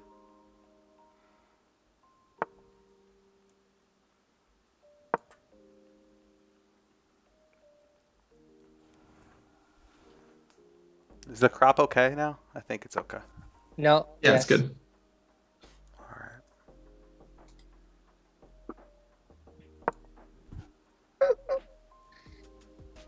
I'm supposed to lose this. I gotta keep telling myself that. Wait. There. All right. You want to just resign? Yeah, Charlie, you're not really defending this in the best way, yeah? Okay, I have to remember on how to defend it in a better way then. Yeah, try to think about what you did wrong there. Everything? No? Okay. I know the rook is trying to threaten the. Do I have to make a bridge too? No. He's got an extra pawn though. Well, let's I just, I can't remember how you let's did just it. go back 2 moves before the resignation. Let's put that position on the board. When white played f7. You just want me to do it in game? Okay. White played f7 right then. Yeah, so he's starting to promote. Yes. I So could have checked. You gotta give him a check. Now here, actually, your main mistake is your rook is too close. So if you give rook g5 check, Right. hopefully you're following. Yes, I am. He can just move up to g h6 or f6, and f6, let's say, is better. because he's defending his pawn. And your rook doesn't have enough room to give checks. Okay, So you need to keep your rook further apart. back, like on g1, for example. Here, I got it, guys. You can give a Check check. to the miserable king. So everyone is saying check to the miserable king. So I had that. I have that on my stream deck from from Yeah, I Jesse. definitely made this too easy for him. Sorry. Yeah, I made it very easy. Okay, let's switch sides. Give Charlie a chance. Oh, I should actually be black again though, because Don't even worry about it, Charlie. That's not a big I'm gonna go to sleep thinking about this on how I messed up. Yeah, actually, I've noticed a lot of people do this. They like bring the rook up really close. Honestly, yeah, no, it makes it very easy because I know what yeah, my then the rook logic doesn't was. even have room to give checks from behind. I know what my false logic was. I was trying to make it so the rook couldn't be added into the game because then I could take it. Yeah, But it's the wrong thinking. you're actually making it easier. Yeah. Question: Yeah. Do you want me to go with kind of the defense that you went, or can I try something different? You can try something different. Oh, Scotty, you're so good. You can do exactly what Kostia did already. All right, No, let's. I'm just thinking. That's all. Here we go. I'm white. Mm-hmm. I remember this part. Yo, what you doing, kid?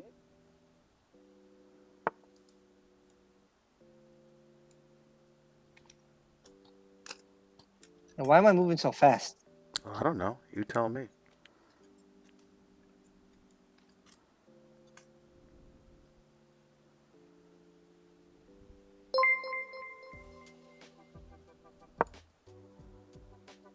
Hey, thanks, Matt, for the raid. Welcome, guys. Just having these guys practice some end games here, specifically the Lucina end game, one that's very important, very popular, and often gets messed up once clocks get involved.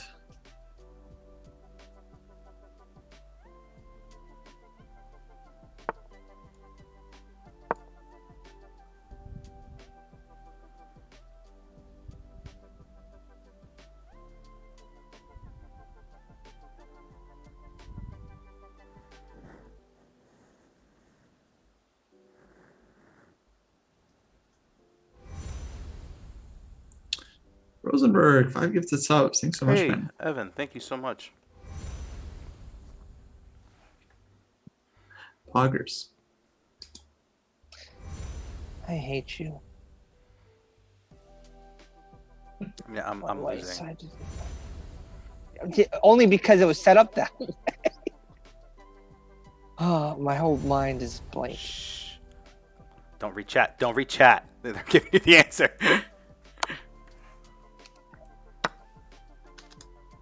I'm already losing. There it I is. hate you. Yeah, that was. You should have played King G7. Yeah, great. Oh, Graham the second rank. Yeah. I already lost. Right? I hate you. No, you didn't lose. Actually, I played the wrong move too. So, wait, no, did I? No, I'm good. I think. I don't know. You go.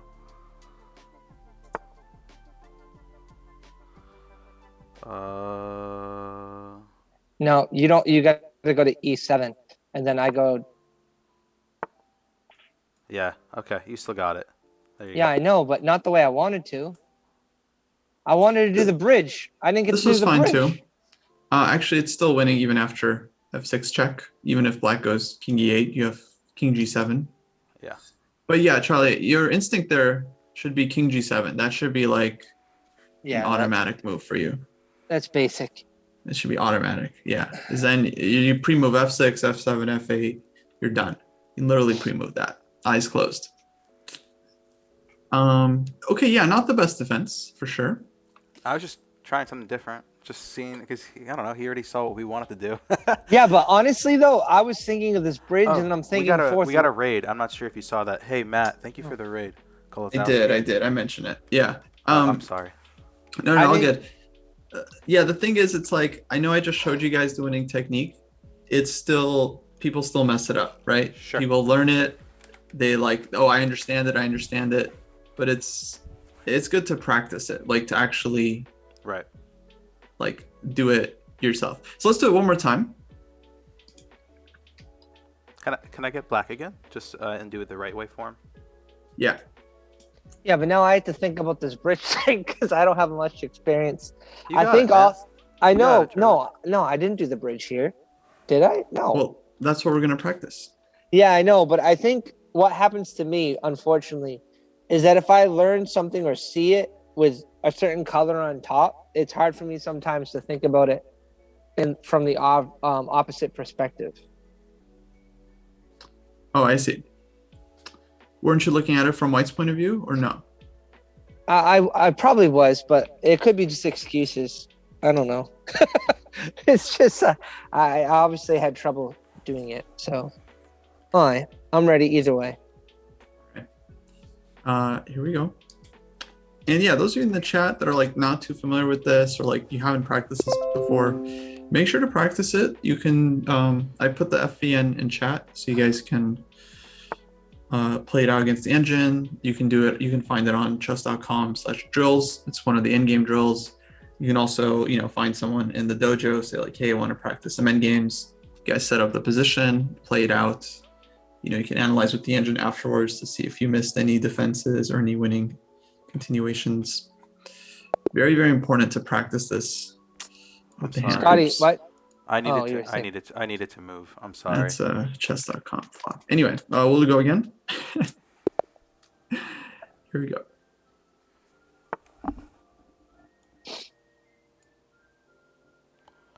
Yeah. There.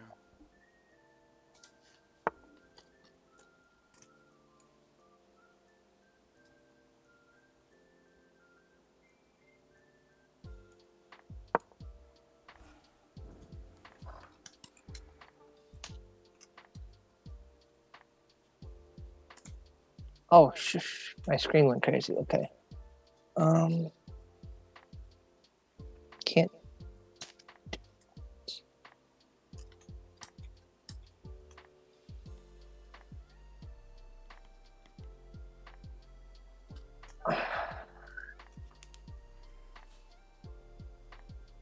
See, my mind's stuck on whether I try to do that fourth file rank thing now. You gotta advance the pawn first.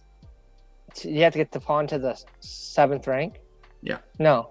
Okay, so maybe this seems good.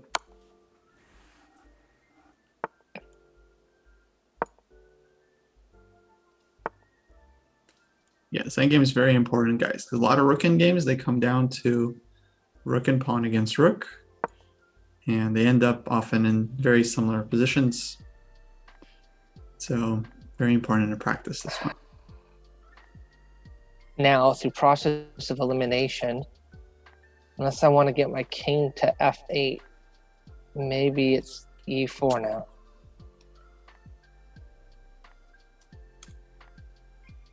It can't be right though.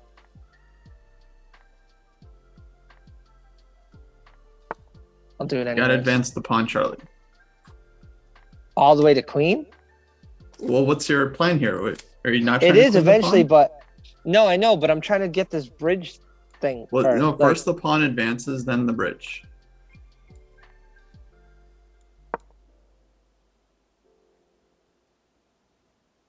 first the pawn advances, then the bridge. So I have to redo that.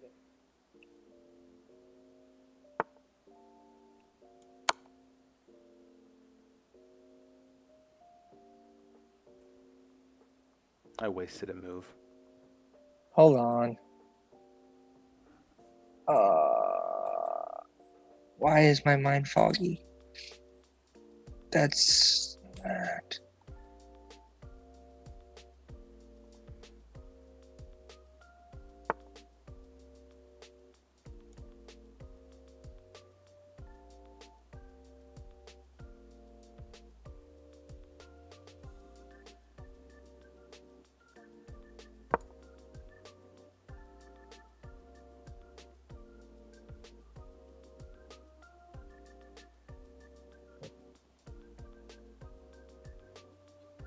I hate this.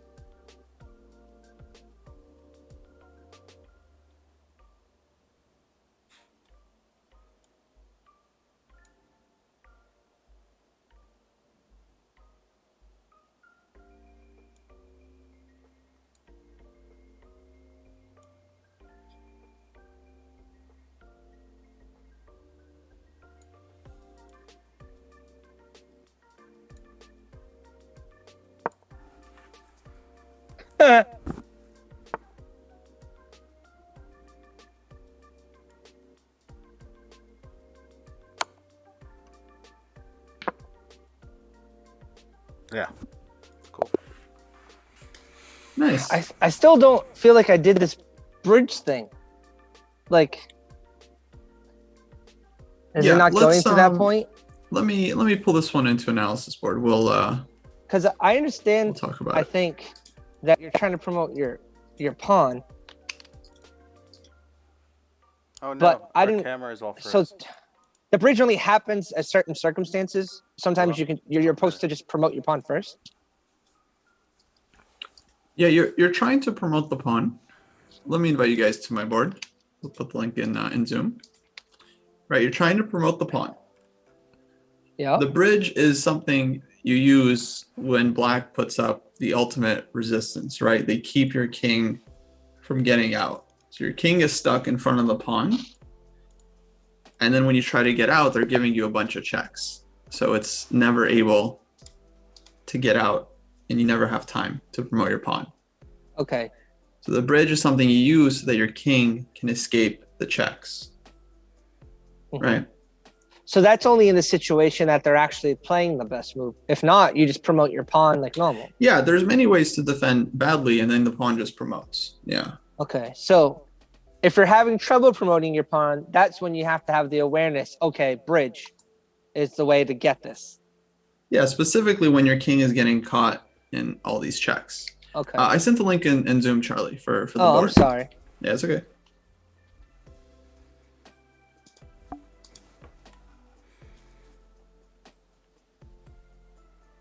Okay, I'm here. All right. So, yeah, here Scott kind of goes for, let's say, more of a tricky defense. The quote-unquote best defense would have been just keeping the king on d7. Because here white's king can't get out in front of the pawn. Sure. All right. So, okay, maybe Scott, maybe you remember the technique from here. Maybe you can demonstrate. For white. For white, yeah. For white, it was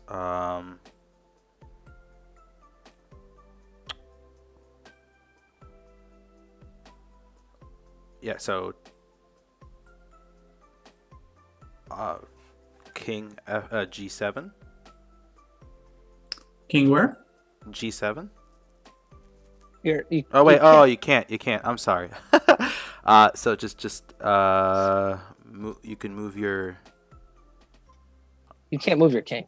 your rook. So rook F4. No, I don't. What's remember. your next move? Well, what's the problem here, guys? The king can't Oh, move, right? I can't get out of check. Right. So maybe then it's rook e7. So then it's it's rook d4. Rook d4. We gotta push black's king away. All right. But then you just invited it in with e6. So king e6. We looked at this, but we can review. King goes to e8. All right. And white promotes next move. Yeah, So this is good, yeah? for white. Yes. Oh, so I did it wrong. He's doing it right. Okay, yeah. So you want to put him in check. Yes. So we put the king in check. Black's best try again, let's say king c7. Right. So now if white tries to get out, black is giving checks. Right. Uh-huh. Now here the And then rook is already in the right position. Sure. Uh-huh. So white can, F6 diagonally down to the checks. rook. Yeah. yeah. And then once we get here, the rook is just in time Two. for the bridge. Yep. But this is where Okay. the bridge is important. So let's say our rook was back here, just for example. Then you could either start with this move or you can give the check first. Doesn't really matter. Then the rook has to get to this square or this rank before we start walking out with the king, right? So here's where we're just getting checked endlessly. And there's no way to get out. You need that. Pawn is going to rook. be lost. Okay. Yeah. The rook has to be in position. Otherwise, we're just not escaping. If you find yourself here, best thing you can do is get in front of the pawn again. And reset. And then get your rook to the right. Yeah, position. When in doubt, repeat. So I think my mental block was realizing that I needed to check the king first just to get him to move off that file, I guess. Yeah, I might have forgotten this idea. Yeah. I mean, honestly, bridge isn't really the best term for this. It's more of a shield, right? You're using the rook as a shield. Yep. It's like a shield or defense. Yeah. Yeah, I gotcha.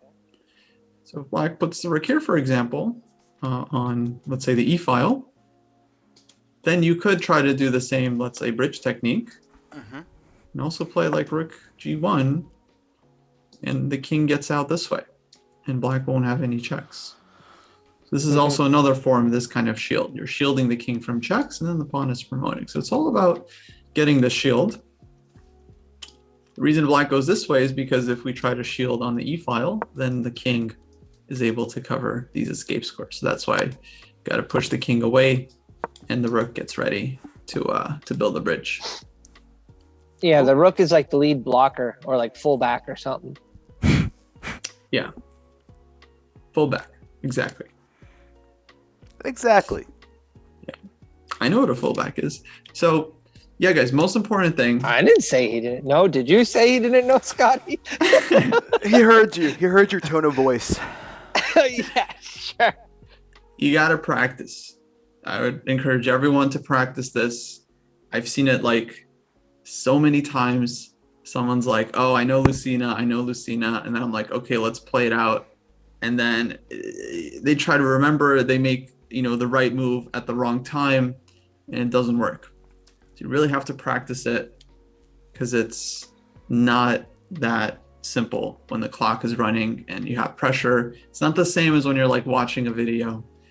I think a lot of people fall into the same trap with like opening videos.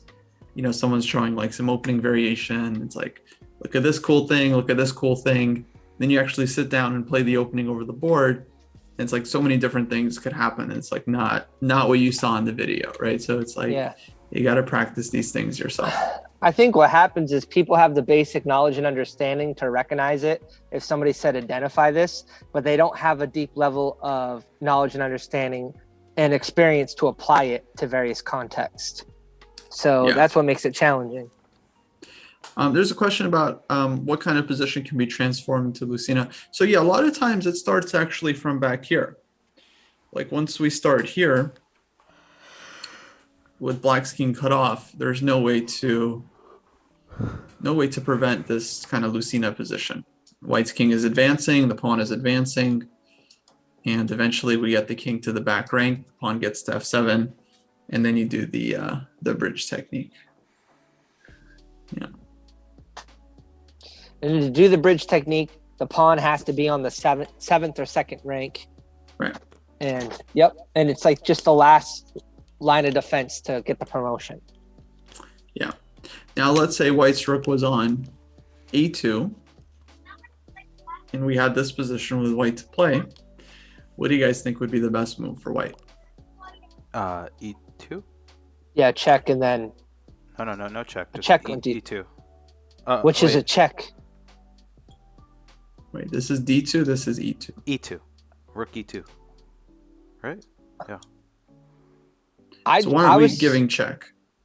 I was thinking of D2 and then D4. Well, you're trying to build the bridge, but remember what we're saying, right? Like, it's only when the pawn is getting to the 7th rank. Oh, so you're saying the next move should just be F6? No? Then I don't know what the next move is. I want to keep the king out of the way, so E2. That's fine. Scotty has it right. You got to cut the king off. Oh, that was all that logic, yes. Well, the correct logic, I should say. Yeah. Damn, Scotty. Very important to cut the king off. Next time I work with you guys, we'll talk about this position, where the defender gets the king in front of the pawn and is able to defend this and make a draw. Once you guys learn the right technique to draw this one, you'll be able to hold it against anyone. It's not that hard. No one will be able to trick you. So this one is also, let's say, one of the two most important rook endgames you kind of have to know. Because a lot of these positions, eventually they just kind of devolve into this. One side gets an extra pawn, and then based on the positioning of the kings and the rooks, it's either a win or a draw. All right, so it's important to know how to win it. It's also important to know how to hold it when you're in the right position. Sounds good. I'm just trying to focus on the process of that last question. Like once you know the answer E2, it's simple because you are trying to block the king from getting to the king file. So you're in the file in between. So random question. Well, it's not random. Assuming this position, the king is on B7, Black's king. On E7. No, B7. Oh, B7. Yeah. Yeah. Would the better move be rook C3 or E3? Good question. Yeah, generally, like most cases, we want to cut the king off as far away as we can. So rook c3. And so this is what I'm trying to instill in you guys. It's really more about like the ideas and the instincts. It's not about remembering like, oh, you got to put the rook on the 4th rank, because then you're going to like play rook a4 in this position, which like makes no sense whatsoever. It's important to cut the king off because you don't want the black king to kind of defend in front of the pawn. Right. If the enemy king is cut off, then it makes our job like much easier. Black just can't stop us from advancing our pawn. Nothing the rook can do on its own. But okay, very important to advance the pawn. Oops. Then once we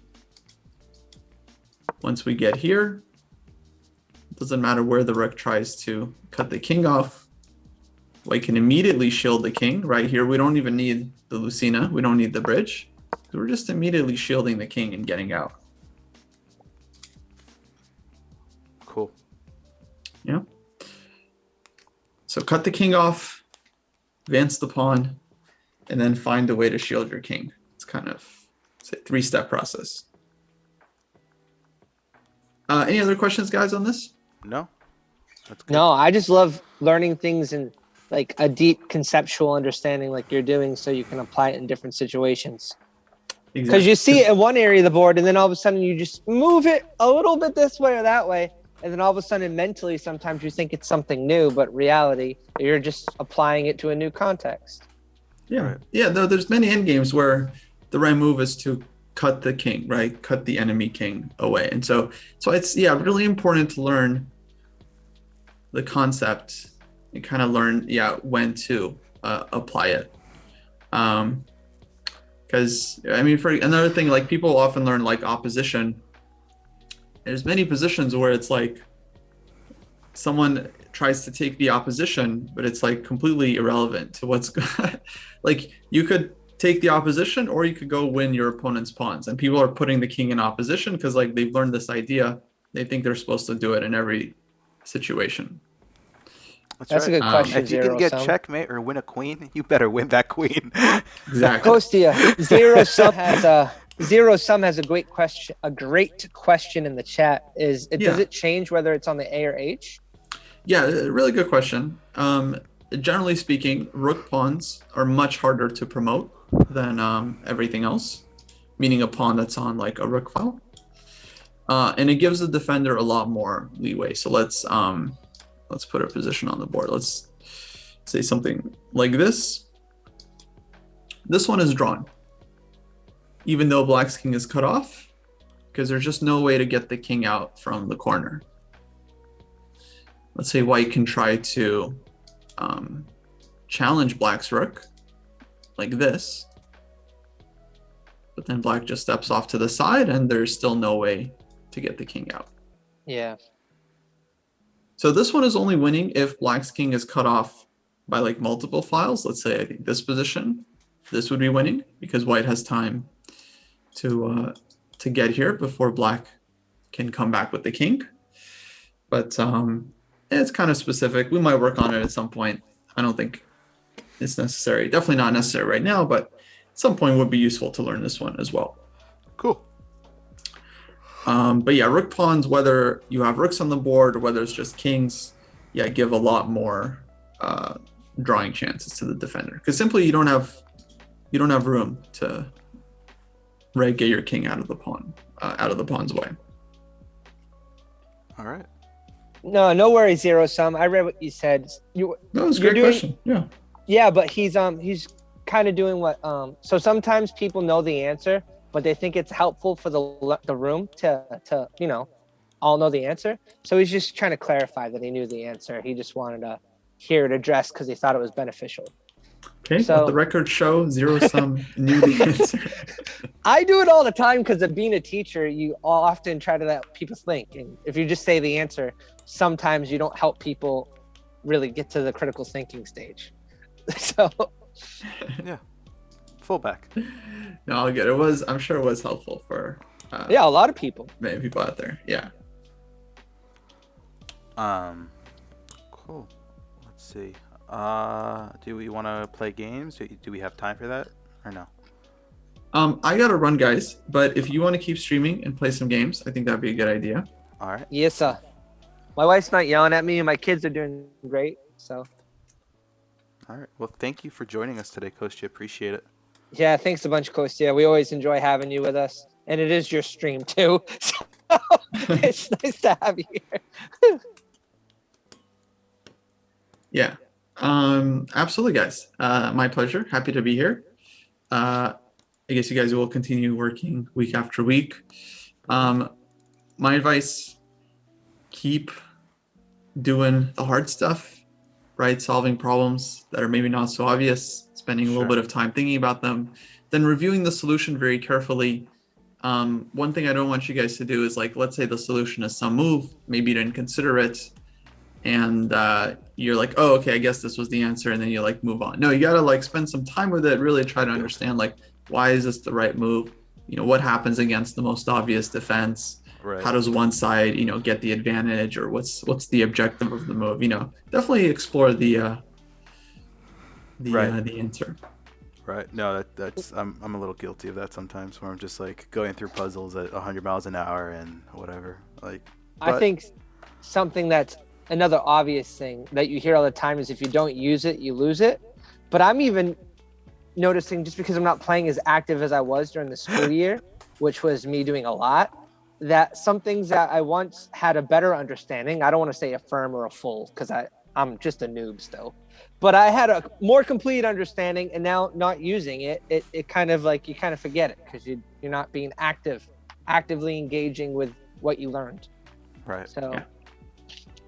All right. So, Kostya, yeah, thank you so much for joining us. Have fun in Santa Absolutely, Cruz. guys. Yeah, I can have a little 2-day vacation. Yeah. I've been working a lot lately, so I'm looking forward to it. But I wouldn't miss this for the world. awesome. Neither would Scott, apparently. Hopefully, wife is doing okay. I think she's in the living room. She said her water broke. But yeah, fine. Let's play a few games. Shut Just kidding. Imagine. All of a sudden, you're gonna hear, "Wah, wah, Scott, hold your newborn." It's like, hold on. Hold on. We're I have staying to, on, Footsie. I have to win this queen instead of checkmate. Give me a second. Footsie, stay right there, dude. We're staying on. We're gonna be playing rapid games right now. All right. Kostya's just leaving the stream. Yeah, I'll sign off. I'll see you guys later. Have a good All one. right. See you, Kostya. Here's Bye. Kostya. All right, now who's gonna be on top? That is the question. I don't understand your question. There's 3 windows. I see. I understand your question now. Don't worry. I'm on. I mean, like, that's the way it was designed. I didn't design it. Why don't you go ahead and get us game started? You play. All right, first. do you want me to play the pool, just the standard pool? All right. Yeah, just the standard pool. I probably have enough for one game in me, and that's it today. All right. I had to take the headphones off, which does affect me. Not because I can't hear what you're saying, it's because I can't hear the moves, the pieces move. Just can you mute me? Is that a thing? Of course. No, you can mute yourself from the Zoom chat. Well, then I'll do that. I'll mute myself. Before I start playing, do a practice. See if you can mute yourself and it doesn't mute the stream. Everyone I can can't hear hear me? you. The stream can hear you though. Can the stream hear us? Or me at All right, least? so now, yeah, dude, I could have been winning every game on stream if I was allowed to do this. I blame it on you. Okay, I doubt Scotty, it. it's your I fault. really doubt it. It's your fault I will be right that back. I've lost a lot on stream lately. All right, Freddie Patza, I'm gonna take my phone, put it on the other side just so there's no temptation to read the chat. I'm going to be doing a 10-minute game, which is what I always do, but I'm realizing it does feel short sometimes. All right. I also like to hear the moves. I'm just messing with him. All right. I think he started. We'll see. Yo, load. Oh, he has not started. Thing takes forever.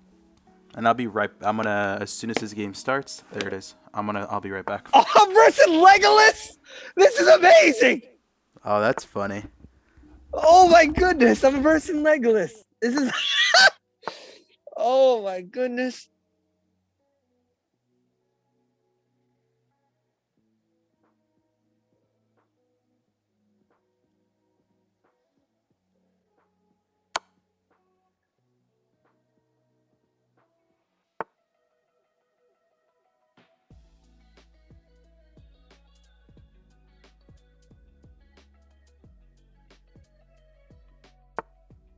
I feel like I just wasted a move. I definitely did, because now I can't do that or I waste the tempo, I think. And now I can't do that because the pawn's there. I just lost. No, I didn't lose. It's okay. Slow down. Let me do.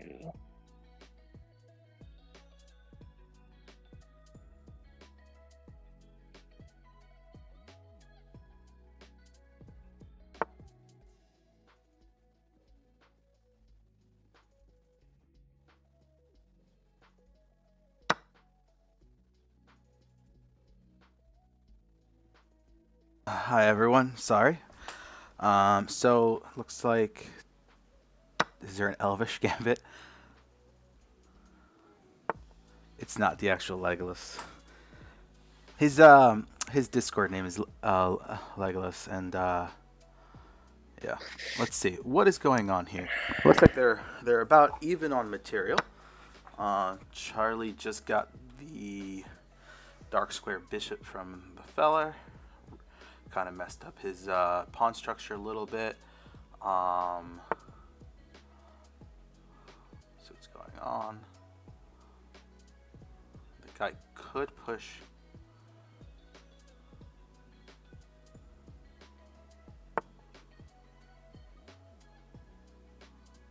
Probably should take care of that pin now.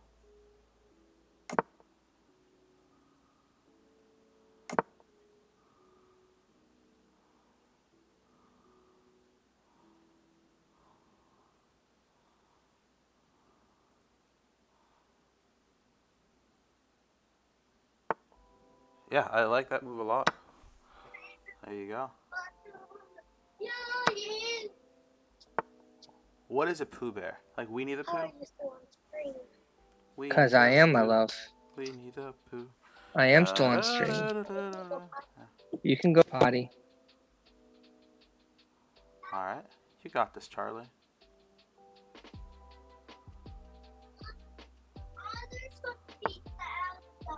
Nice.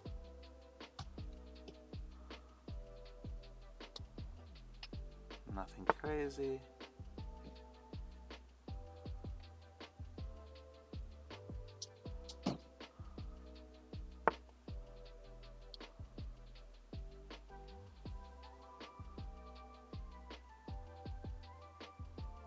Not bad. Unfortunately, oh, okay, he didn't play the move that I thought he was gonna play.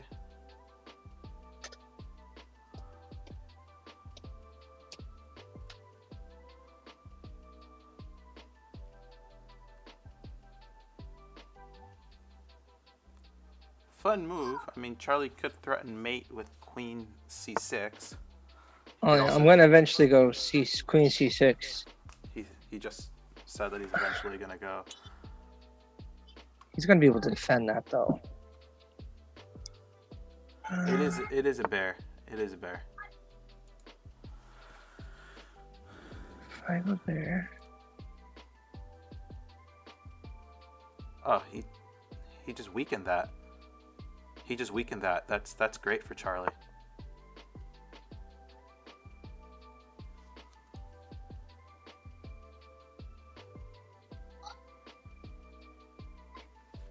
think if he blocks with the pawn, I take with queen. He takes queen. I take with bishop. Oh, he does it that way. I did not expect that one. And Oh, he's gonna win my man. bishop. Yeah, good. Good, Charlie. Hold on.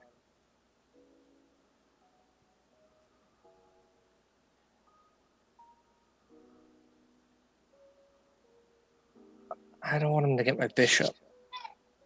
So I have to do.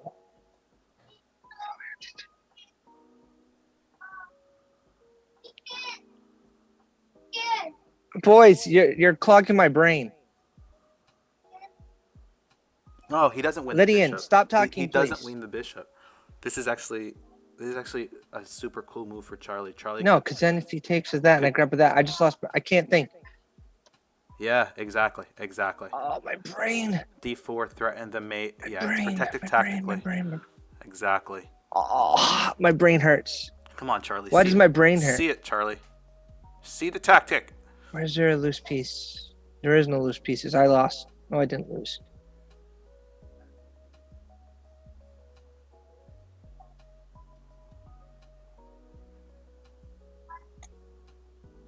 We just go here. I have to move. No, Charlie. He takes pawn. I know, but I didn't lose my bishop. Yeah, but it was protected tactically. Come on, my guy. He didn't see it. Oh, he can't take. He can't take the one. Oh man. Yeah, Charlie.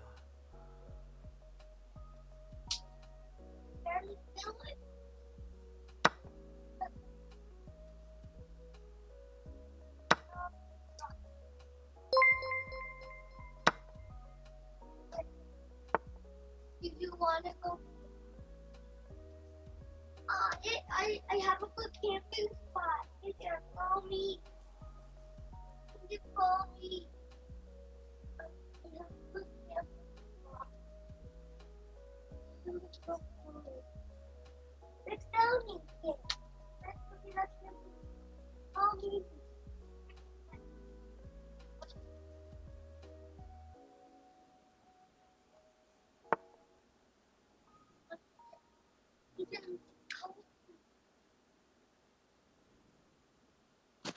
You guys were so quiet until I started playing.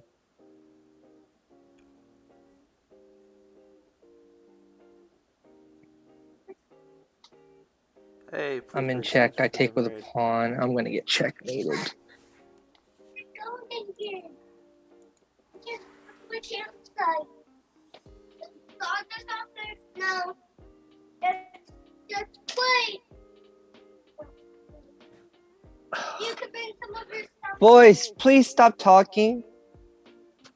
They went outside. Okay. Oh.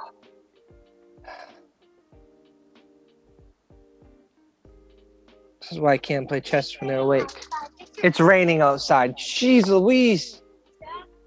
You can wear a jacket. Oh, jacket! Jacket's good.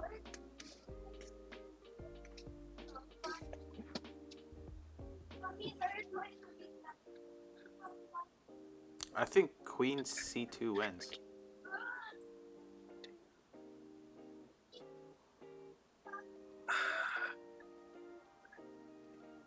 Queen C2 wins. Mommy, I don't know. I can't make it.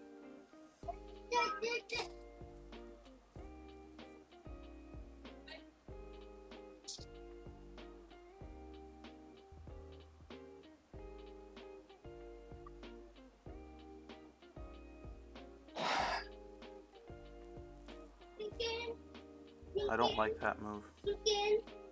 Lydian, my love, can you please? I don't like that move.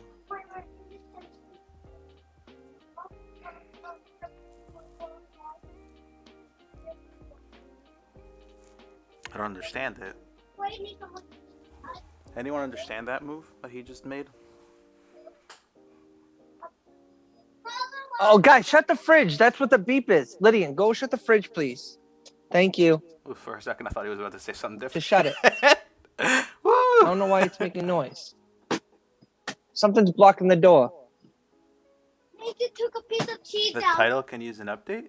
Oh, I took a piece of cheese. Underneath. Well, I Nathan, I have to tell you. Yeah. Let me remove that. Go ahead.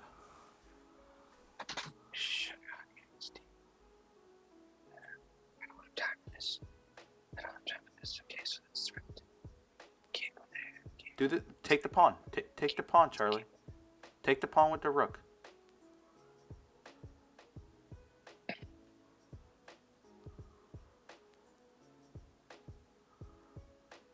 He's threatening the pawn. That's what it is. He can take that. Take. That's an option.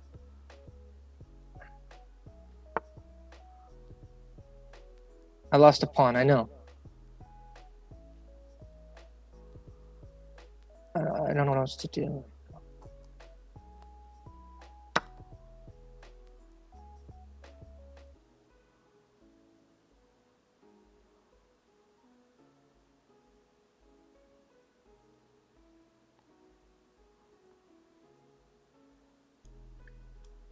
I have didn't to see move. that. I didn't see knight f2. My bad. You got it. You like it.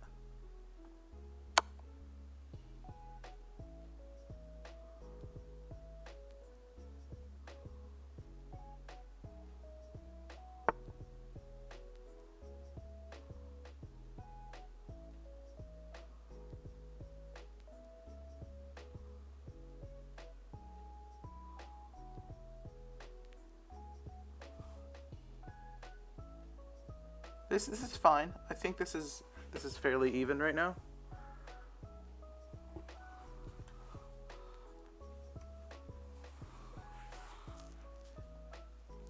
I don't. Black really doesn't have much, or white doesn't really have much.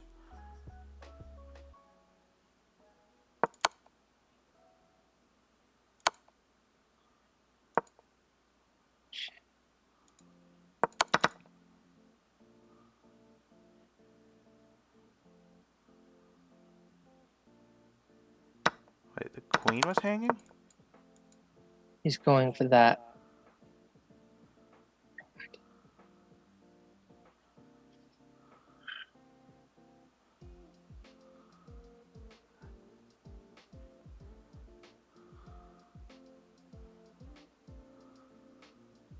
Wait, that's just 2 moves from checkmate. If I move the bishop. Just then that's independent. If I do this. Check. I think I have to do this.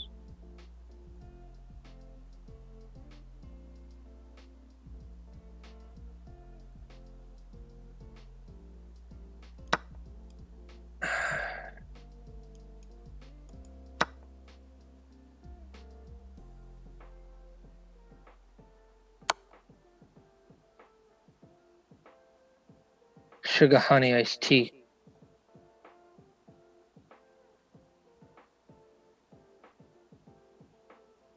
That's checkmate if I do that. So I have 1 move. Which is this.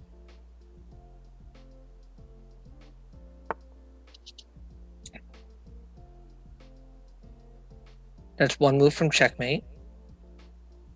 So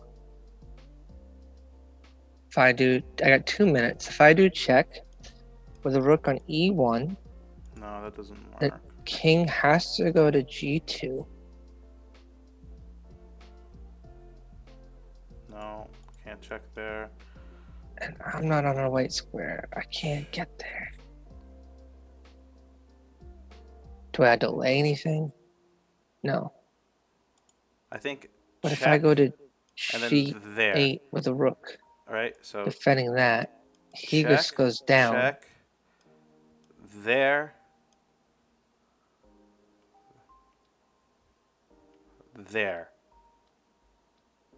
The rook's undefended right now.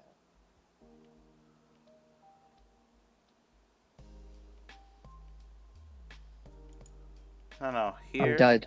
I'm done. Yes, this Here. is the only thing I have. Here. He should go. Oh my goodness. Now. Now this one. I take. He is Smother's mate on H7. Why my iPad's on the floor?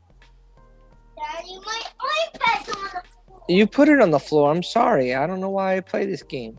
Check and win the. I can't get out of and this. win the. Yes, you can, Charlie. Check and win the knight. I'm just gonna say check. Yes. There you go. I don't Now know what win else the I knight. have.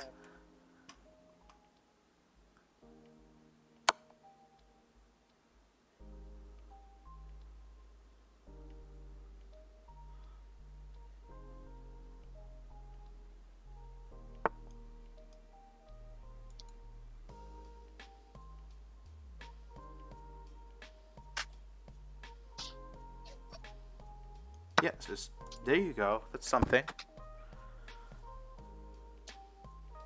17 seconds. Urgh.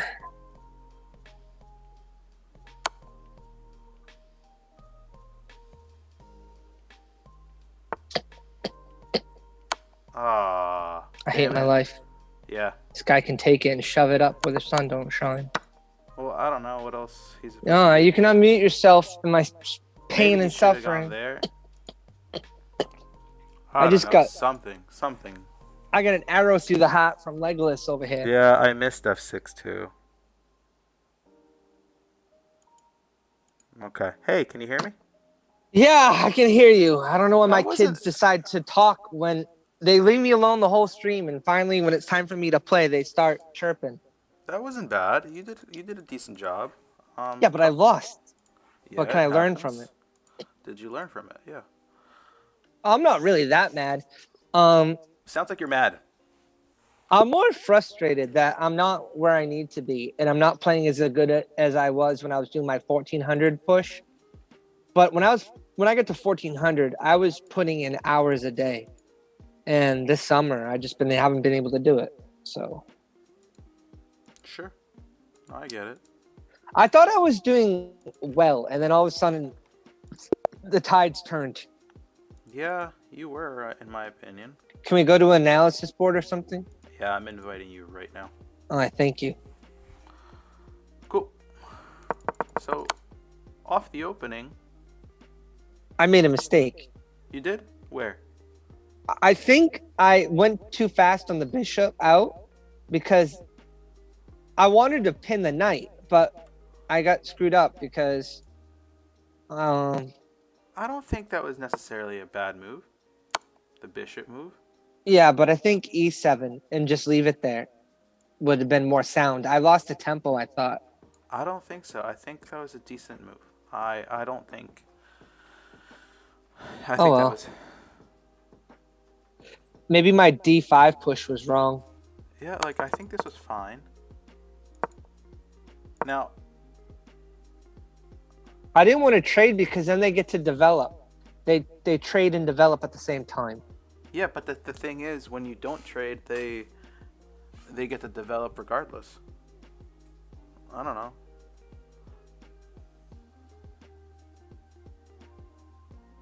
Queen E7 is the move. Okay, thank you, Dordum.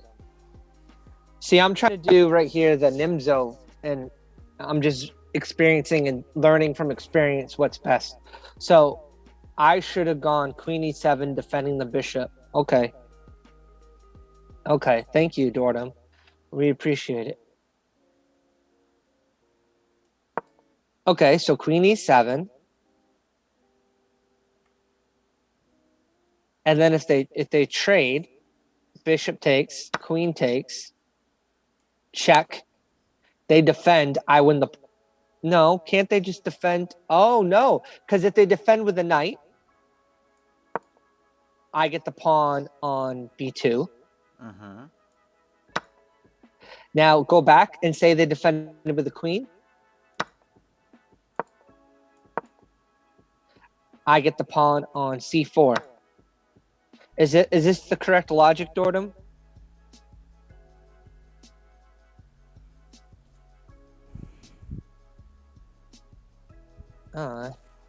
He's not responding. Well, the delay. Yep. All right. Cool. Dude, I just learned more off my Nimzo start. See, now I'm happy. Now I'm glad I lost because I got to learn. All right. So I guess do what happened naturally and see what I did else wrong.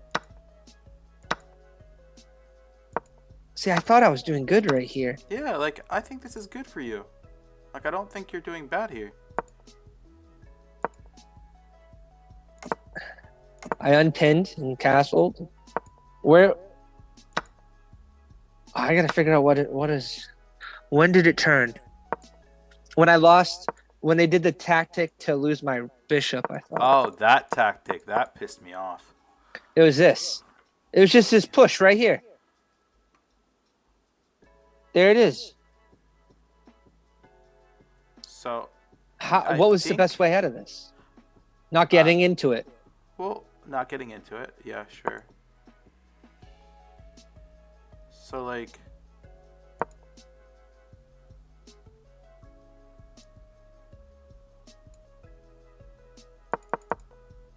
Alright, so here... Could you have taken? No, my rook's hanging. My bishop's hanging. So, rook takes e7. You could push and hit the knight. And threaten checkmate. Oh, knight goes to e4. Yeah. And I guess you would have to push that. Double attack.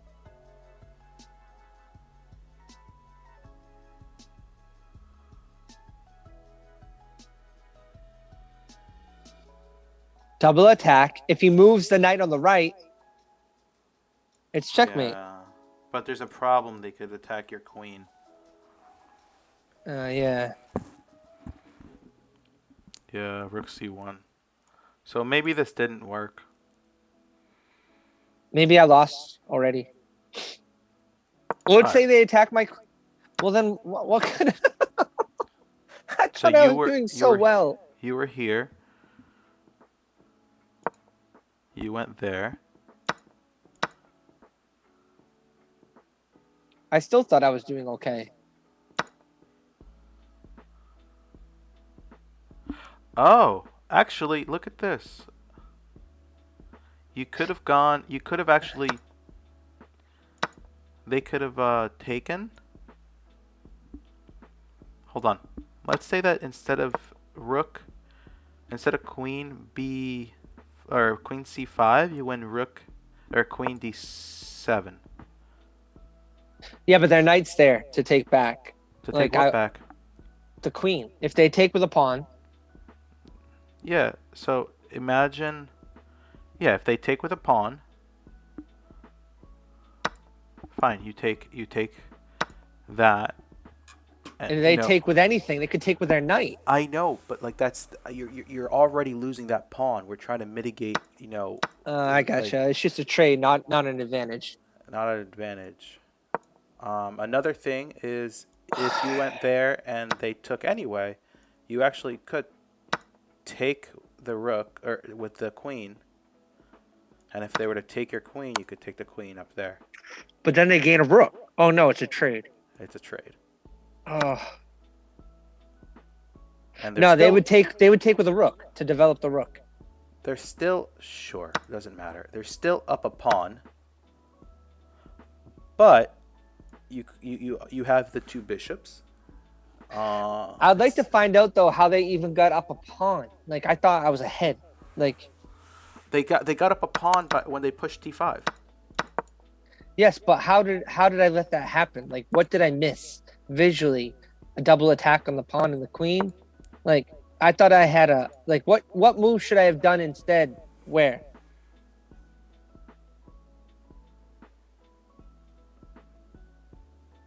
Where? No, like okay, so they moved the pawn. Like I was on c6. I see Dordom saying something. Dordom, when are you talking about? He's saying there. My reaction to go there was principled or practical.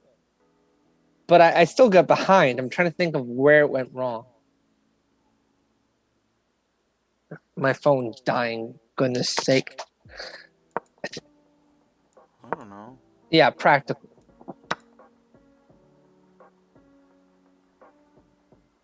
I went wrong with f6. When was that?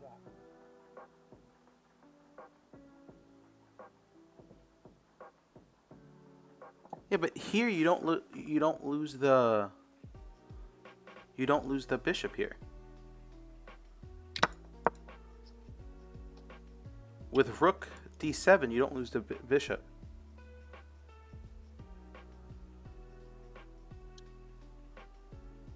I don't understand. It's okay. I don't understand What? why this would be better than this. Like legit, Dordom, I like help me out. Like I'm just trying to not to Well, lose the a lot of bishop. people moved on from that, and they're saying they think I really lost the game is on my when I went f6. I guess I was doing great until f6. Oh, f6 was before.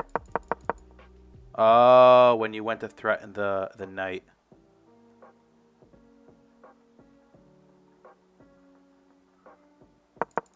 Well, let's see what an alternative move could have been instead of f6 then. I think that's a good idea. An alternative to f6? Yep.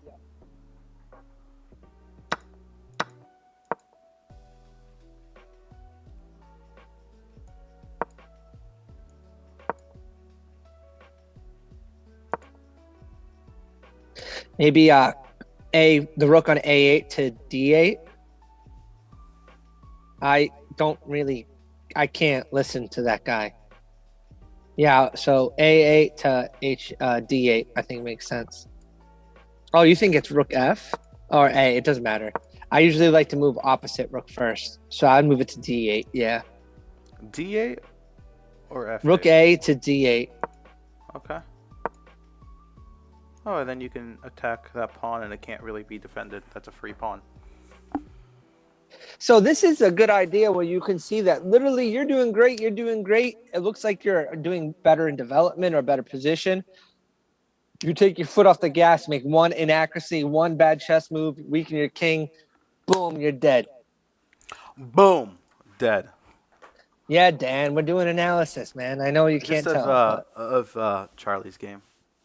Oh, Link, the door's open, kid. Thank you. all right. And All right, then man. I appreciate it. We don't have to spend any more time on No, it. no, But no, you're good. And then I just wanna F6, I don't like saying never do anything, but I can see how that was the wrong inaccuracy right then. Here, I was trying to figure out how to backdoor and get my queen on a light square to cut off the exit, but I couldn't. There was so much aggro here. So queen b1 check, I believe, was the right move. It might have been, well, only because it defends as well. And then you went here. They went there. Oh, wait. No. That wasn't it. Hold on. There. Okay. Yeah. Queen b1. Yeah. There. There. Queen. This guy had me in so many different ways. It's not even right. He has checkmate 2 ways.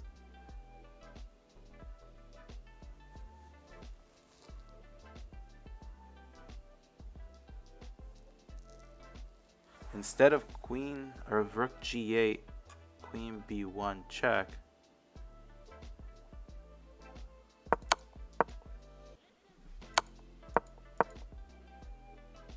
Yeah, so here.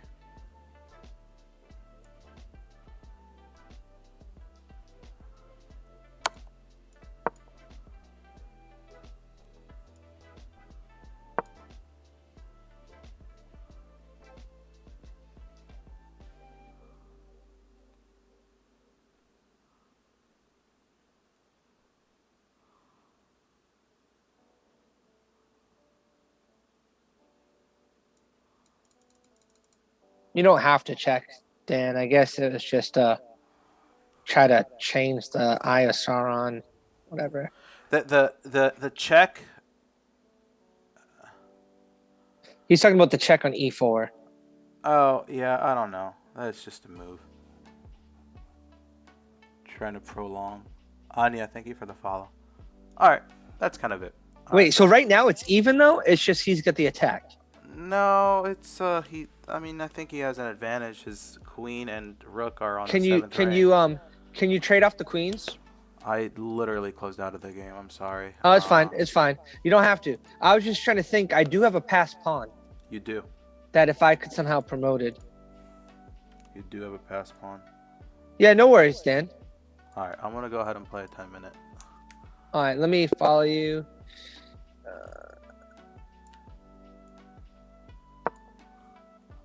Because Dan doesn't like if I there's lag. have to take off my headphones. Yeah, no worries, no worries. Scotty likes big butts and he cannot lie.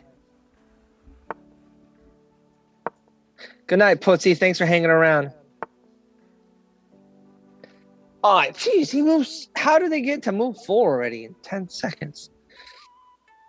So, Okonin, he did the Evan Gambit, declined. Which is the big thing about the Evans Gambit is the move to b4 to attack that bishop. And he moved it on back. So that's how it's declined. If he took the pawn, I believe that's when it's called accepted. Thanks, Dordom. You can always private message me on or whisper to check it out. I appreciate everyone's support. Scotty and I both do. We love the dojo and everybody that makes the dojo what it is.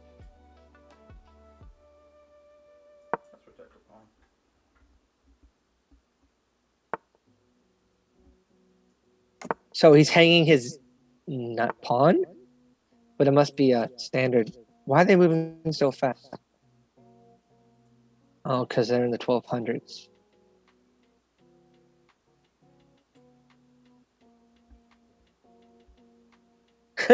Nice to see you, Drew. So I can't remember why the knight on f6 doesn't take on e4.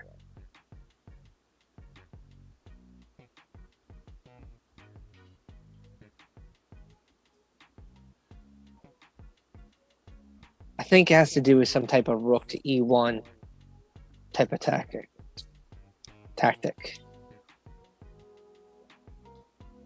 All right. So to state the obvious, his knight, his dark squared bishop, and his knight on b1 are not developed yet. It doesn't look like his dark squared bishop is going to be strong unless he decides to go to d3 at one point. If he goes to d3, it also gives his knight a little bit more play, but he might not be wrong.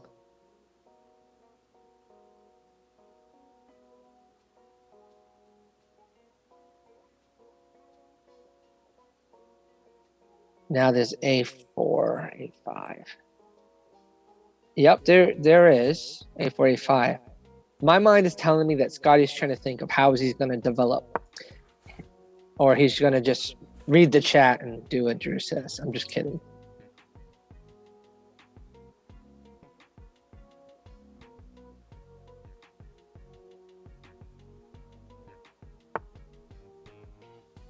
See, I think they're doing too much pawn play already. Don't go chasing waterfalls. Listen to the rivers and the lakes that you used to.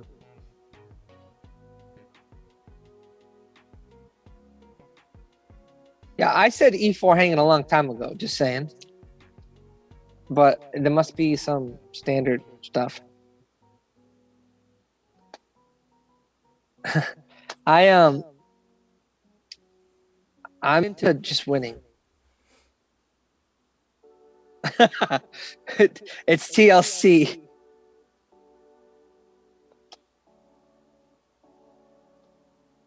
Dude, this game, man. Dude, Black's hasn't developed his light squared bishop. Like, I don't know. Like, I know Scotty definitely sounds more intelligent and better and higher in chess and good at puzzles, but openings, I think, are hard for a lot of people.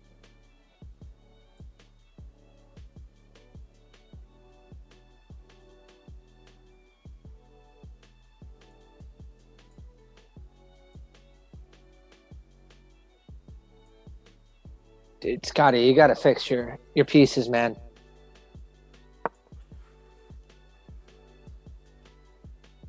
Dude, why are you moving your queen? So you can say check. What happens if they go d5 right now, or they just castle?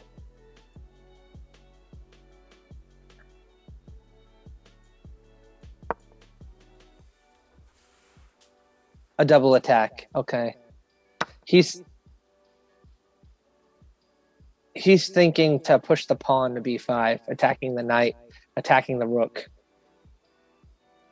Queen b3 is nice. Isn't b5 better than a5?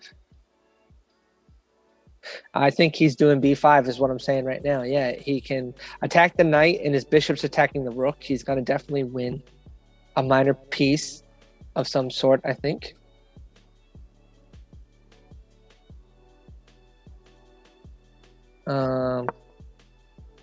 See? Yeah, Scotty knows what's up.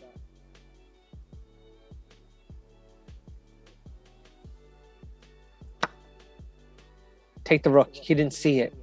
Noob, take it. Who cares about your bishop? Take. Dude, don't waste time. Thank you. Do.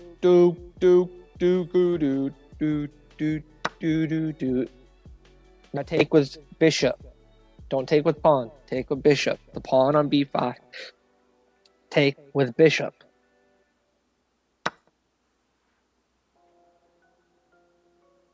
What's bad? Now it's good. Okay. Jordan, you're scaring me, buddy. You're scaring me, kid. He's only up +1. He has more. Oh, dude, dude, even black. Look at black's light square bishop. Oh, thank you. He fixed it.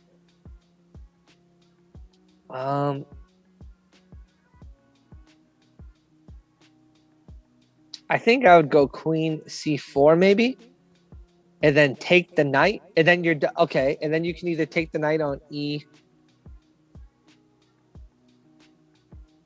but you also have a double attack on the knight, and could set up a future maybe grabbing the rook. I think you grab the knight with the bishop, the pawn takes, you grab the pawn. I don't know, but I think queen c4 is good. Bishop takes f8. Was bad.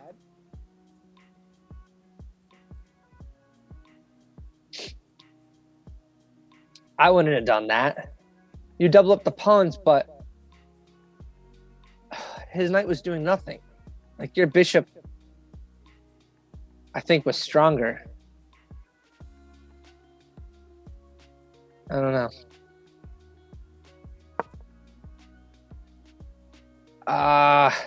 That was the wrong move. He should have done queen c4, double attacking the pawn on c6 and attacking the knight on e4, I think.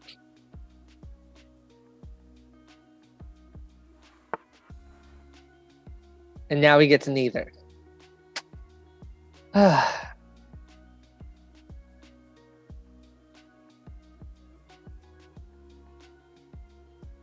I think it was right to go queen c4 instead, because he just would have won the pawn on c6 instead.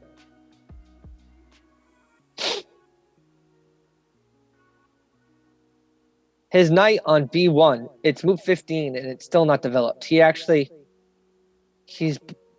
he behind in development? Now that pawn is double attacked on b3. And it's only defended by the queen, which is bad news bears. He's going to have to push it or defend it. Maybe a d4 pawn takes, knight takes, which attacks the bishop again. No, d4 hangs the queen. Don't do that. Yeah, don't do that.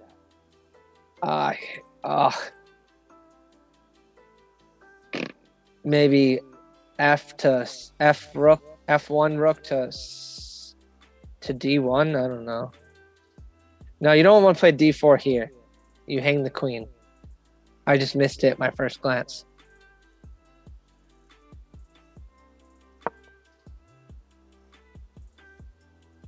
Yeah. It's okay, but I'm just thinking of how pathetic that knight on B1 is. Look, and Scotty missed the tactic, attacking the knight and the pawn, and now that light squared bishop is so much stronger. Yeah, takebacks don't exist on this website. Ooh, bum, bum, bum. Who wrote the book of no?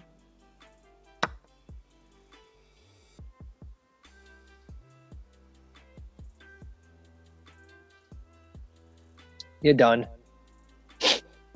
You're done. He's gonna look at the real tactic is. Well, I see that the F2 is double attacked. You could maybe do some moves off there. Well, actually, if you oh doggy, if you looked, Scotty was already up a rook, so I think that's why people thought it was bad. Yep.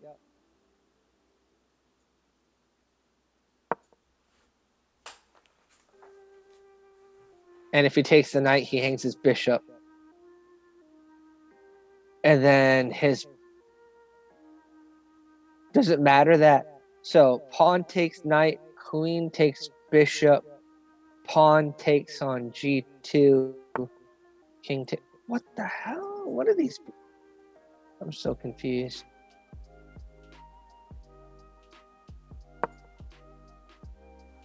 Yeah, we did that. So now that tactic isn't there. He I'm an idiot. I can't believe I just did that. just take the pawn. Hey, we heard that. Inappropriate language. Inappropriate language.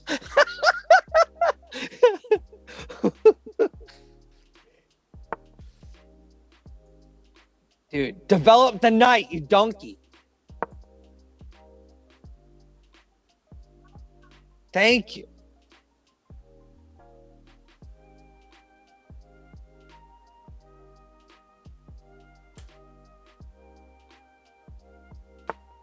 Oh, he's gonna lose. Get it off the file. There you go. Yeah. But he's gonna go queen F6. Or maybe that. Get the rook to the second rank. Oh, the seventh rank, rather. There's no checkmates there, right? Oh, no, he's going to go bishop. No, he can't do bishop. H3. Because the queen can take it. So maybe I'm guessing rook to E7. But it can't do anything. But it makes them kind of handicapped a little, I think. The knight has no squares ready to go.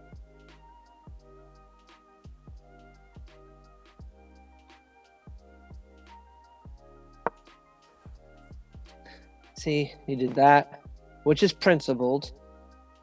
I think. See, he's developing his knight so late. Their pawns are pushed down. Like, I don't see how Scotty's knight on D2 can be strong. It's also getting near the end game, and it's he's got a bishop pair against him. He does have two rooks, though. What move is that? Double attacking the pawn on A4 is what it's doing. That's the only purpose of that move.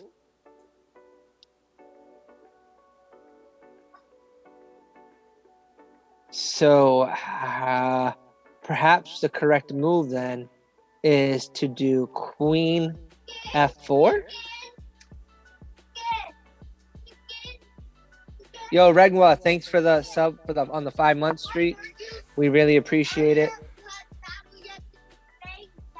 He's got 11 seconds left, and the guy's got 6.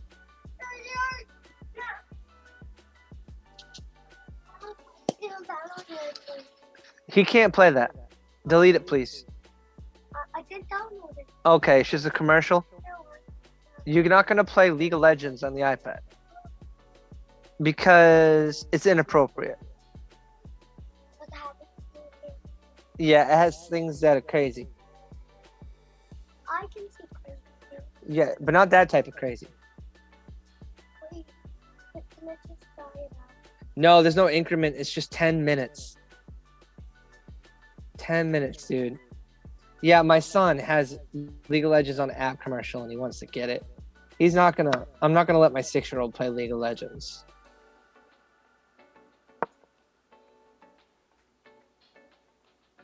Yeah, dude, he's got 6 seconds left. How can he win with a guy with 5 minutes left? Yo! Woohoo! Mods, help us out, please. Dornum or somebody. Thanks for the raid. Beast Stats Official with a party of 94. That is a mega raid. Welcome to Chess Dojo. Traditionally, you would see one of the 3 senseis on the channel, which is I am Kostia, I am David Pruis, and GM Jesse Cry. But Chess Dojo is also known on having lots of shows that members of the community run and join up on stream. So we're very much a community-based channel. We're very friendly. I would say, for the most part, we have a lot of adult approvers and people that played a long time. Few kids in the channel, but they're actually Aw, rather man. mature. I suck. Scotty, you don't suck. You just need more time. But your knight is like depressed. No, my knight is perfect. My knight's blocking back rank mate. What are you talking about? No, but early in the game, it took you forever to develop it. Yeah, that's true. Yeah. Yeah, we just had a raid, man. It was awesome. A party in 94. Whoa, Yeah, I forgot Beast, I think his name was. nice. Well, Can thank you for see the it on raid. you can see it easier, right? Yeah, I see it. Thank you for the raid. Really appreciate it. Thank you. I'm sure one of the mods did a follow, but Yeah, can we do a exclamation mark? Here you go. Beast Stats, that's it. Hey, Yeah, Beastats, so- thank you so much for the raid. Really appreciate it. Really All right. appreciate it. Let's go look at your game and analysis board if you have time, buddy. Yeah, I do. And I have time to play people in chat if you have time for it. I do. Okay. I'm going to be flying to Dubai next Wednesday, guys. I don't know what time. They didn't book the tickets yet, my employer, my new school. But I'm going to be next week on August 11th. So depending on when I fly, I don't know if I'll be on next week. But... Yeah, Dan. I love playing you, Dan. Because I can picture your face every move. And I can't play Cartier, though. Because I'm going to have nightmares of him making a move and smoking his cigarette, looking all scandalous and stuff. No, my housing is going to be in a place called Masa Plaza in Dubai Festival City, which is a huge building. Like, I don't know what room number yet. I just know what it's called. Thanks for the sub with Prime, Anish or Anesh. I'm You want- sorry. I'm Do you want trying. to set? I'm trying to set it up. Give me a second. Yeah, no worries. I'm not trying to make you feel insecure. All right, there you go. Yeah, Scotty's handling all the stuff that has to do with the streaming side. So I literally don't have to do anything. All right, there's that. Oh, let me just get out of these other analysis boards for some reason. Alright. So you did the Evans Gambit declined, right? You didn't want it to be necessarily declined, but it was. Right.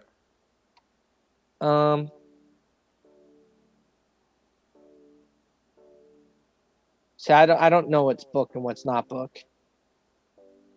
But was there a tactic? What was the reason why? Oh no, it's the other team, anyways. What would you have done if knight takes e4? Knight takes e4. Yeah. Huh? There? Yes. Here. That's all I do. If knight takes e4, I would have checked with the bishop. Okay. They would have taken, and then I would have taken the the knight.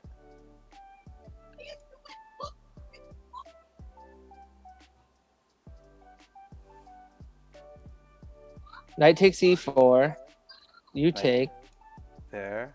Oh wait, no, I can't take the knight. Never mind. So that's why I'm confused beyond belief. So let's say if. Oops. All right. So there. Takes. Oh, that's a good point. Should have probably defended that. I just didn't know if there was a tactic in this opening that if they do that, you actually baited them into something. Honestly, like I never get to play the decline variation. This is just I never get to do that. Okay. So let's just keep moving forward. So like maybe here I needed to play a different move. Like this is like I never get to play it.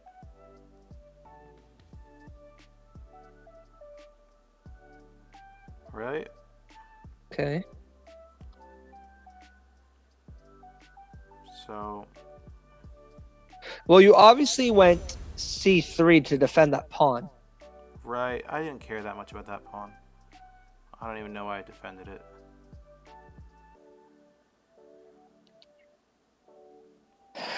So like here I probably should have castled. Or pushed a4. Bishop b2, Cartier suggests. That's the standard. Wouldn't you do that if it was accepted? Daddy, I want to No, play that game. no. I don't know how to get it on your If it's iPad. accepted, Yeah, I but mean, I know what to please do when it's download it. accepted and what they Can play. you please download I just- it, Daddy? I never Hey, play. I hey, never play. download I can't download this. This is on YouTube. You have to download it as a game. Show mommy a bug bite on the side of your head, please. Right there. Hey, we have so many new followers. Guess who writes? Eloran Junta Noob. Thanks for the follow. Inesh, God Level, Akshay, YouTube, OP, Tesla, Uday, Anshulkmar, Vinet, Shubham, Vedant, Hamza, Diharia, Navap, Saurab, Dudra, Kashi, Shadzmi, 23 Sake, Sid, Mudat Sharma, Pumpkin, Harsh, Krishna, Aridashna, Arindam, Those are a lot of follows, Scott. Batzer. Yeah, I gotta go through all of them. White Devil, Sui Senpai, Satvik, Neva. Oh man, so many. Fez. Oh my God, there's like 20 more. I think I Thank you forgot all who for the said it follow. now. But What? from even my basic understanding of the Evans Gambit, the whole point of it is to faster develop your bishop on the fiend shadow of b2. Yeah. No, Whether it's that's- accepted or not, that's- I that's think not that's the your whole main point of goal. it. That's It not the isn't? whole point. No, that's not the whole point of it. Then what is it? The whole point of it is not to let them castle develop fast and then attack on the f7 square if possible. Okay. But yeah, fun stuff. So, but if you're moving your pawn from the b file to the 4, the quickest way to then develop that dark square bishop is to b2. I guess. Yeah. Like, chat, feel free to help us out, but is that the standard, like, Evans Gambit operation? Is you have both bishops attacking the king side from afar.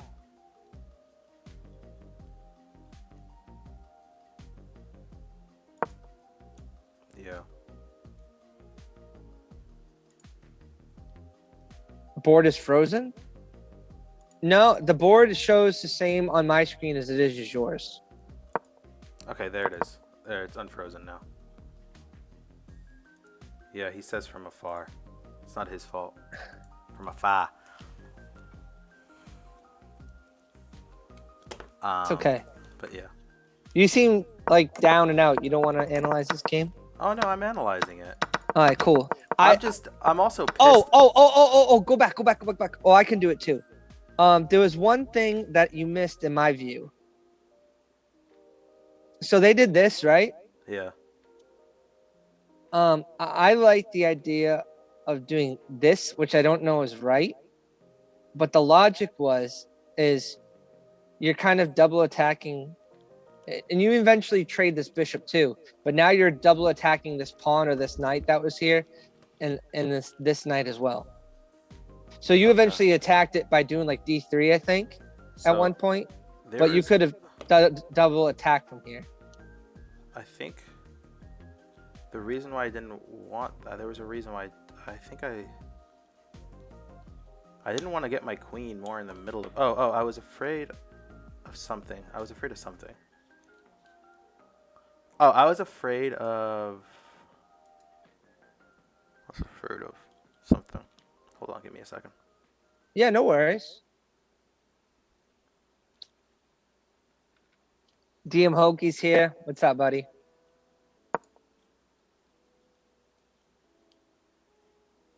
Anyway, I thought that like sure, like I thought that I was.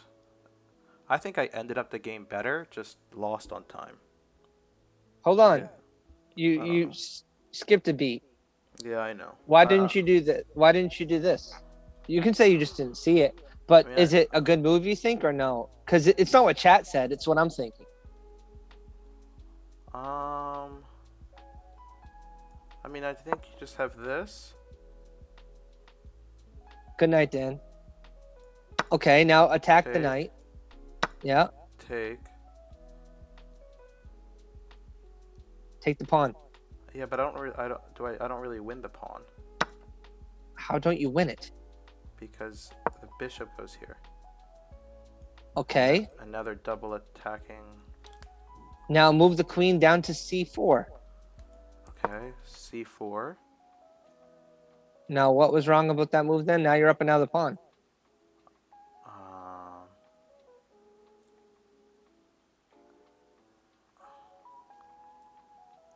I don't know. There's queen e8, triple attacking it. You're going all in over this. I don't know. I just don't like my queen that in the middle of things with that many. No, that's could be a good reason. Yeah. All right. How about we play against chat? Who do you want to play? Do you want to set up the marbles thing again, or should I just random? Just random. I don't want to set up the marbles thing right now. I can't. Like I don't know. It's gonna take a while. Yeah. All right. Nordovic really wants marbles. We can do it. If you guys really want marbles, I can do marbles. Jeez. So I asked you, and you're like, "No." Drew asked you, and you're like, "Yeah, Drew, I'll do it." That's because Cartier, I normally play it, but like honestly, I never have to play the declined variation. I just don't have experience with it. Usually, people just accept it. Like I even know what to do, like if they accept it and play well against it. I never get that. Cartier is a huge Evans Gambit, Guaco Piano, all the different ones to do with that player. All right, that's a bad joke again, Dan. No, it's not you. Oh, sorry, not you. It's Marbles has to update. So give me a second. Yeah, no worries. I'm gonna just try to let Dan knows when the jokes are successful and when they fail. Yeah, just let them know. They always fail. No, they don't, dude. He makes me laugh all the time. Man, I'm tired. You're tired. You're supposed to give birth to your second child. You don't know what tired is yet. Inesh, thank you for the prime. I don't know if I thanked you already. I did. Well, no one cares what you did. Okay, nobody cares. I don't cry about that stuff. Oh, man. While you're loading marbles, I'm going to show people my only chess set I have. That stays in America, though. 1 second.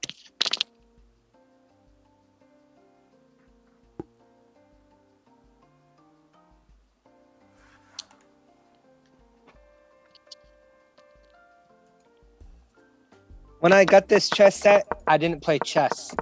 It was just because of what it is. I know it's mirrored, but you can see what it is. Oh yeah, Lord of the Rings. Dude, it's pretty foxy. It's a foxy chess set, I must say. It's pretty nice. Should probably dump that, honestly. It's got detailed pieces. It's pretty fun. But it is hard to tell what pieces are what. But I love my Return of the King chess set. All right, I'm sorry, everyone. It's updating. Oh, there we go. Marbles has been updated. Actually, the game's kind of messed up because for the black, so on white, every different piece, even for bishops and stuff, are different characters. But for black, they couldn't figure out what another black piece could do, so they made Smeagol as like there's two Smeagol's instead of two different pieces for the bishops or something. It's kind of messed up. All right, how's the marbles doing?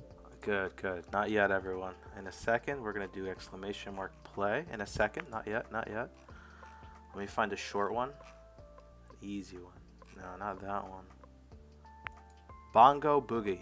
Yeah, Boom. Pumpkin, dude. They're gonna do marbles, and the winner gets to play a 10-minute unrated match against yours truly, which means me. Ignore those links, but everyone hit exclamation mark play. If you would like to play against Charlie or myself. Who does this? If you can read this, your monitor's upside down. What? I think it's funny that people can type like that. I don't know how. Yo, Dordam, you better back out. I'm not playing Dordam. Dordam beats me just the way he can talk chess. Like, he's like 300, 250 points higher than me. But he talks chess like he's like might as well be 1,000 points higher than me. The move that one of the points that pissed me off a lot about during that game was when I won the knight and then I moved my queen like an idiot. That bothered me so much that I did. Scotty, that. you playing marbles too? You want to play me? Do I want to play you in marbles? Sure. No, you're in the marbles game. You just put up something. No. All I did was I did 700. Just to test it. All right, everyone in. I'm gonna start in 10 seconds. Drew is Dordam, not Dordam. Is 10, 9. No, 8, I'm not thinking 7, of Dordam. 6, 5. I'm thinking of 4, 3, 2. yeah. Drew, Face you're off. right. I was mentally thinking of Dritman. Dordam is a gazillion points higher than me. Like, he's like 15 years higher than me. If we just want to think about it as study time. I was thinking of Dritman. Dritman talks really good chess. All right. Really nice. I'm glad you're always there for me. All right, we have Pumpkin the cat in first place. Yo, he's trying to pull out his tricks. We got At Beatty in the second place. Oh, Boondock Striker is in first. Whoa, big bounce. Big bounce. Boondock Striker is first place right now. Pumpkin the cat just took over. Look at that. But Whoa. Boondock says, no, I'm right behind you. I'm going to take over and I'm going to win. I'm seeing the lag. It's kind of funny, though. DM Hokey. Oh, Pumpkin the cat again. What's going on, Pumpkin? You going to take it? This looks... At BD second. Pumpkin the cat. Oh, my goodness. Hokey was up there for a second. Now, I've played Hokey before. Only in Blitz or Bullet. First, and then At BD in second. And we are there. Pumpkin. I just had a revelation, Right, and I so wish we it could happen, but Pumpkin, it can't. And Savage. All right, Pumpkin and Savage. Wouldn't it be cool if somebody could like to play me? They would have to race in like Mario Kart or Diddy Kong Racing, and whoever got first got to play. That'd be more fun than marbles. All right, so Pumpkin, Savage, Nordivik, At BD. So Pumpkin, are you in chat? He is. Okay, so just add me and invite me to a 10-minute Wait, unrated Pumpkin, game. Pumpkin, do you want to play? Do you want to play Charlie or myself? Give Pumpkin. He thought he was playing me. That's fine, and then I'll play Savage if that's what the people want. Just want to give people what they want. You want to give people what they want. Give the people what they want. You should play Savage. That makes sense. Saves time. First and second player. There we go.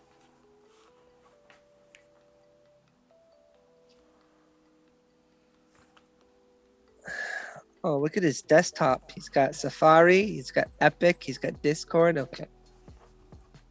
Yeah, I'm in live chess. Just Mr. Charlie Silva, and 10-minute unrated. I don't care what color is what. It's just a fun unrated game. Hopefully, both can learn something. And that's it. All right. So yeah. So go ahead and whenever. Mr. Pumpkin, did you challenge Charlie yet?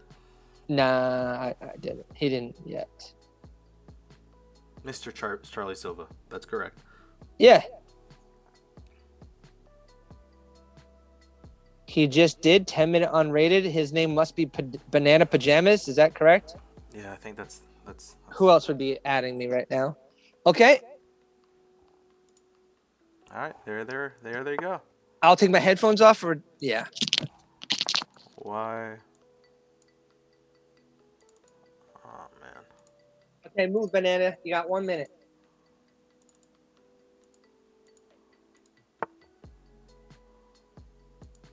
Why are the names all messed up? Cairo Khan. Scotty, pay attention to this game. It's a Cairo Khan.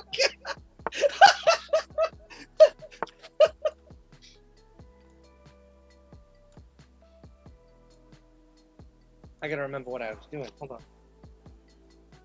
All right, let's see. Let's see what is done here. Oh, I'm trying to remember.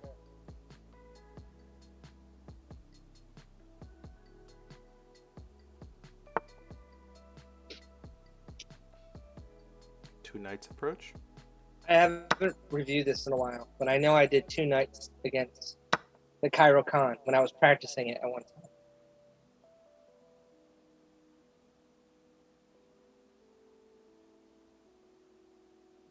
Cairo Khan was actually the first black opening I tried to learn, and I failed epically.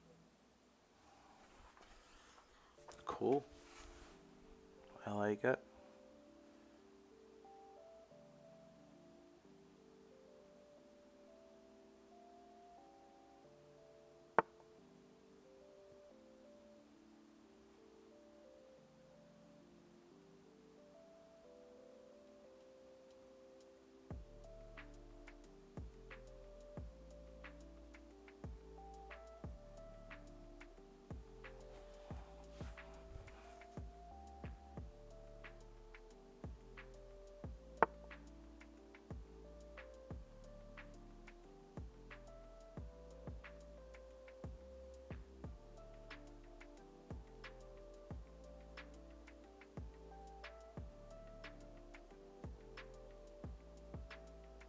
I feel like I need Scotty inspiration right now. What would Scotty do? Okay, he would sack the bishop.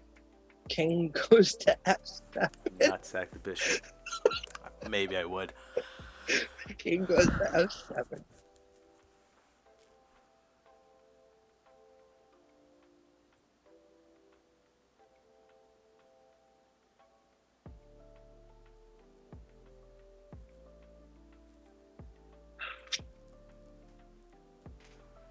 Cool.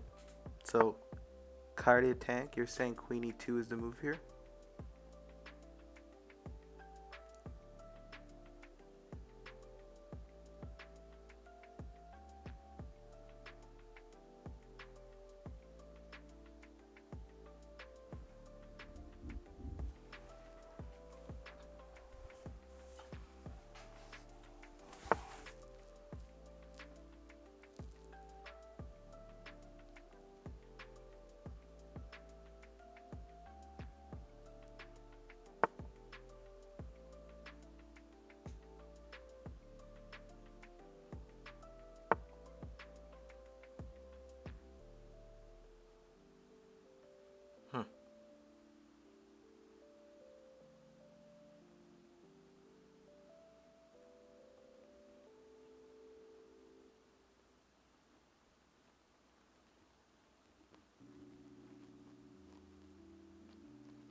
Wait, Happy, there's no checkmate there. Was there?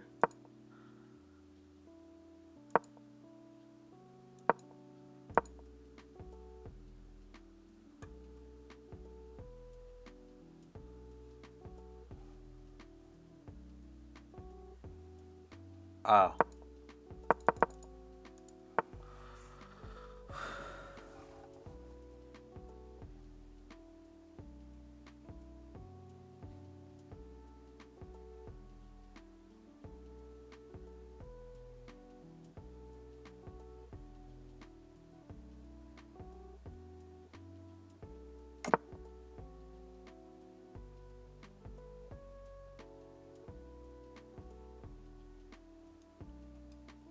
Takes or no?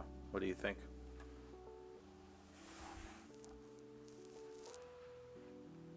I would. If I was black, I'd take.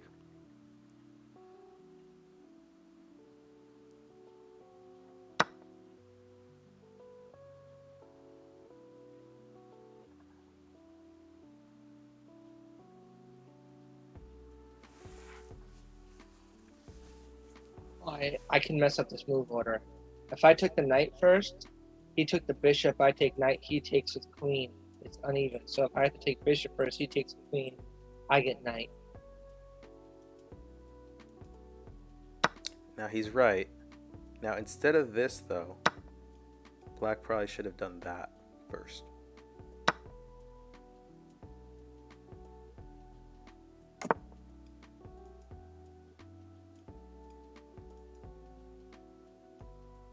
Yeah.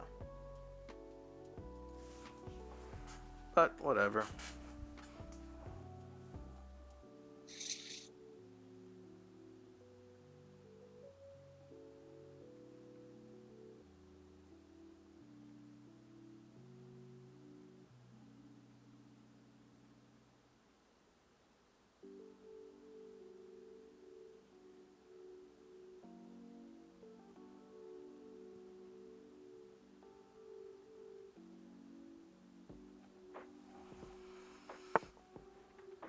Okay. So how's everyone doing today in chat? Anything special going on?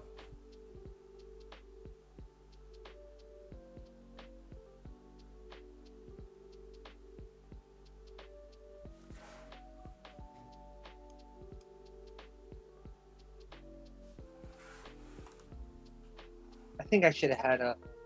I'm doing well Alright. based on development, but I think I should have had a stronger lead off the Is beginning. that a move? I probably could have ended it early if I was better, Is that a move? based on just his development versus mine earlier. Savage, I'm good. I'm good. Thanks for asking.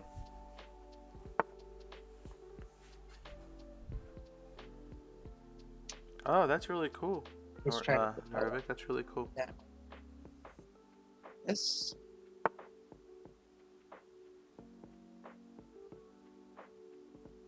Uh-oh.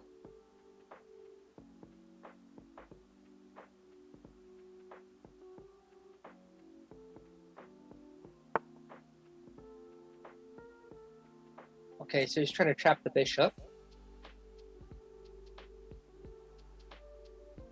Hey, Susan Campbell. Thanks for the follow.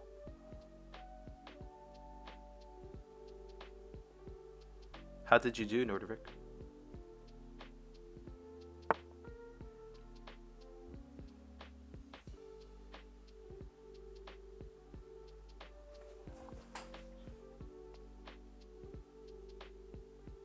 You swindled? He has a good move, double attack on knight to c5. Didn't see it. Better move that queen out of the way. He's trying to line up this pawn push to attack my rook and my queen at the same time. So how do I stop this? If I push the pawn first, he attacks, I attack, he attacks, I attack. That's good. Or I can just.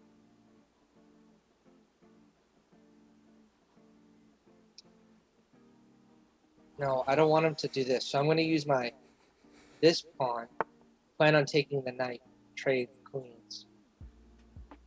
That's good. I like that. Move. Oh, maybe I can't.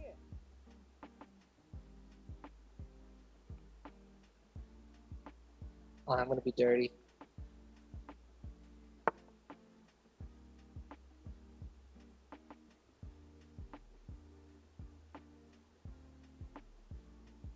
Just move the knight. Double attack the queen, I think. Right?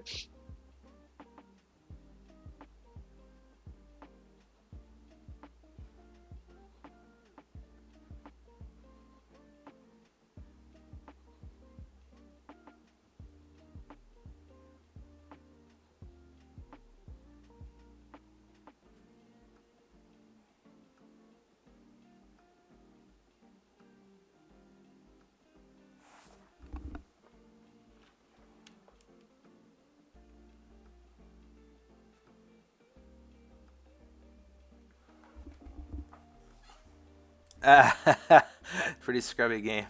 Hey, you gotta do what you gotta do. PB Corporal, you play rugby? What position do you play?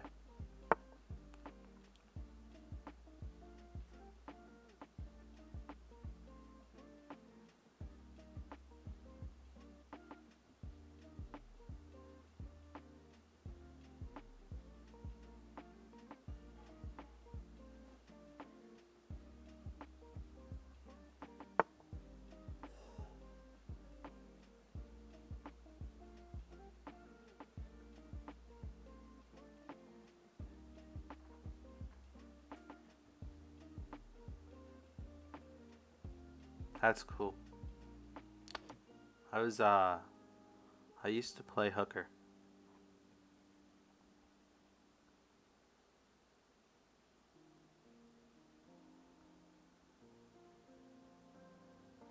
If white can get in knight e5 here, that wouldn't be an awful.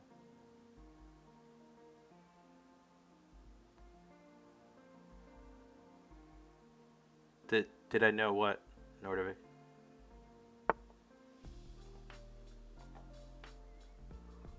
So I guess I can allow that because honestly, that's we're talking about rugby. So there you go.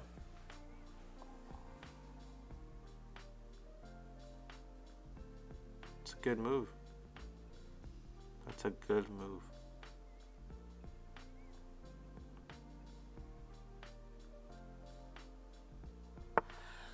Oh, did I know? I read did you know? um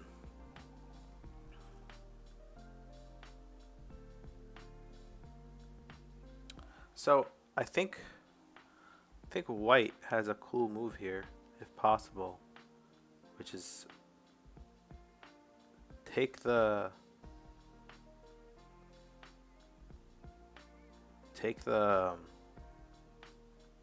rook and then bring the other rook in, and if they don't take, you can take, and when the queen moves, you can take the knight. Potentially. That's a move.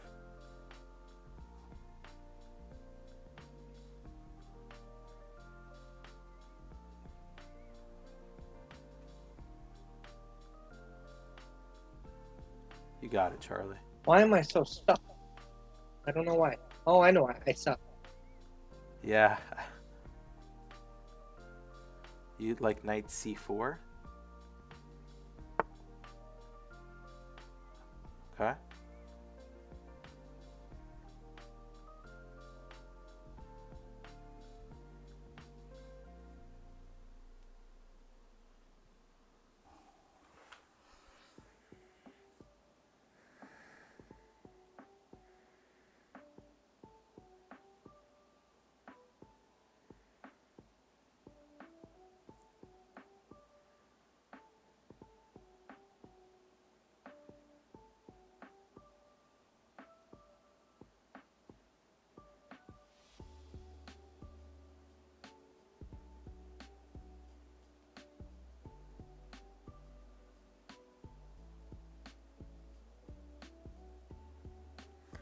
There's the thing is, like, the closest rugby to me is about 45 minutes away. You know?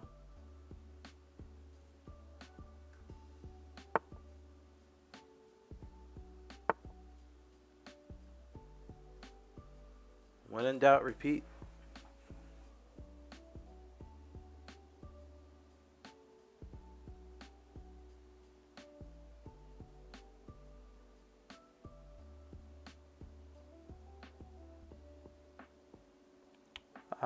Halkilda, what do you mean? Can you elaborate?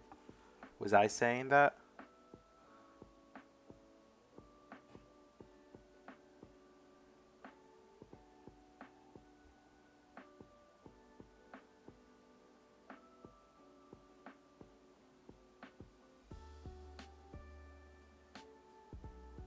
Got it. Well, if I mean, I'm not saying I haven't Why am said I it. so like frozen? I could have said it. My I don't know. I grew up on self-deprecating humor. It's just kind of what I do. You're right. Maybe we could be better. We should be better. Just kind of just what I grew up with, and saying all that. No, no draws. It's okay. It's unrated. It doesn't prove anything. We're on stream too, so I'm sure you're not playing your best. I don't know what my best is.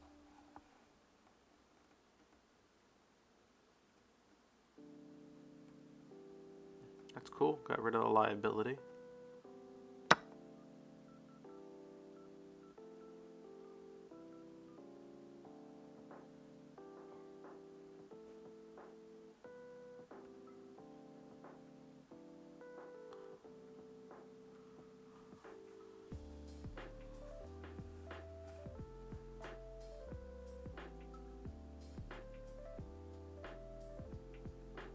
How does it end up as a close game? I thought I was destroying.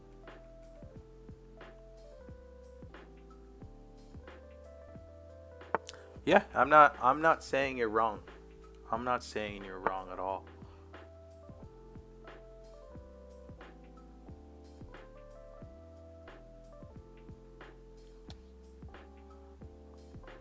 I'm just saying like the way that um the way that I use it or have said it is just kind of just the way like I He grew up. saw it! No! Almost, Charlie. Almost. Yeah. Almost.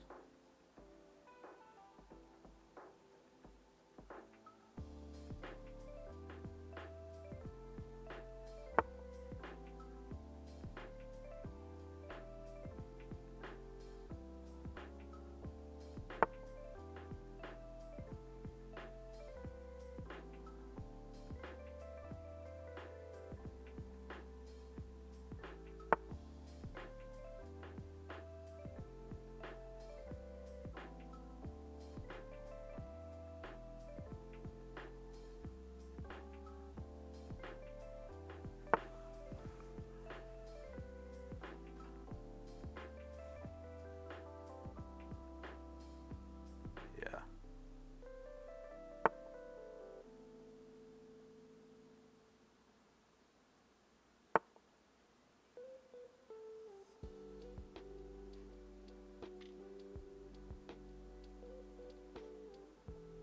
Queen E3 is gold.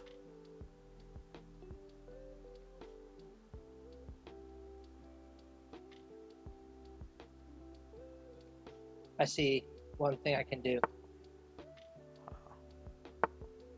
Oh, he figured it out. Oh, now he's not attacking it though. Yo, that's messed up. He just defended my idea. I had a double attack planned.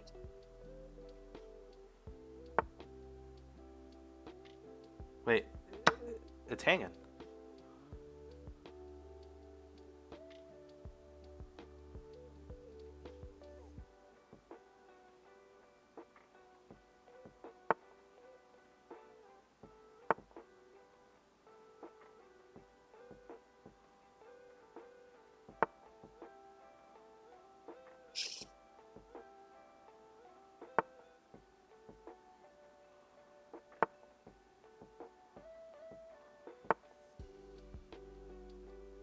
I like it.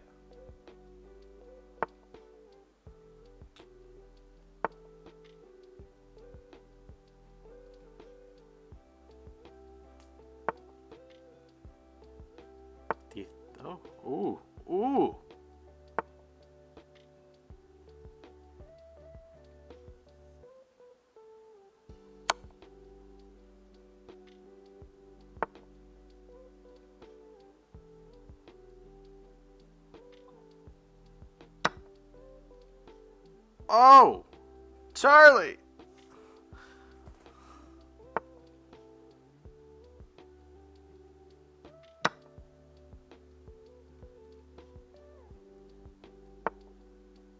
Mate.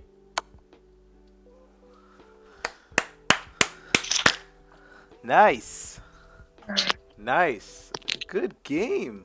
Charlie, that was a GG. I'm only laughing because I needed time pressure to like make a move, and to like try for tactics. Nice. Boom. That was Hey, so fun. I don't even want to see what his ranking really is. no, I don't want to. And I don't really have time to review. We can either review or Savage and I can play a game. One of the two. Oh, you guys should play for sure. Savage. Oh, would you like- 916? Dude, you did great. Yeah. Banana. I thought you Pajamas, did great. You did really well. Savage, can you challenge me, please? Dude, you did amazing. I would only say your biggest thing is you didn't develop fast enough. And if I was better, I probably could have gone more aggressive in the beginning. But you did really good in the end game to do too much crazy stuff or blunder like crazy. The time pressure got to you. Savage in here. Savage, it's your turn. Or My not. phone died, Mal. All right. I'm sorry, guys. I can't read chat. It's okay. I might be. Can you figure this out? Because it happens to you every single week. My phone died. That's all. I can read chat if I load it up on another window, probably. Every single week, just charge your phone. I did. Okay. Here, I'll open it up. I'll solve this because I'm the. I don't know. I'm all Charlie right, Silva. So I think Nordovic was next. If Savage isn't here, Yeah, he was. I remember. Nordovic, you here?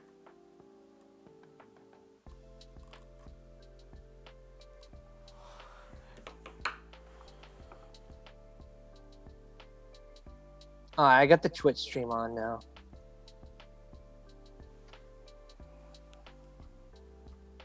There you go. Challenge me when you have a chance, Nordovic.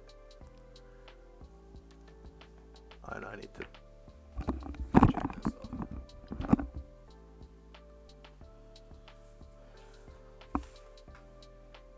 All right, I got the chat going now. I just can't see your face now, but it's okay. So, man, thanks so much for playing me. It was a really fun game. And for people watching, you could see how 2 nights against the Cairo does kind of feel awkward for the Cairo players. I saw it one time. One time I felt like I could have gone Queen E2 early in the game, but it made me nervous because it was in front of my king. But I think it maybe what I should have done if I wanted to go all in early game.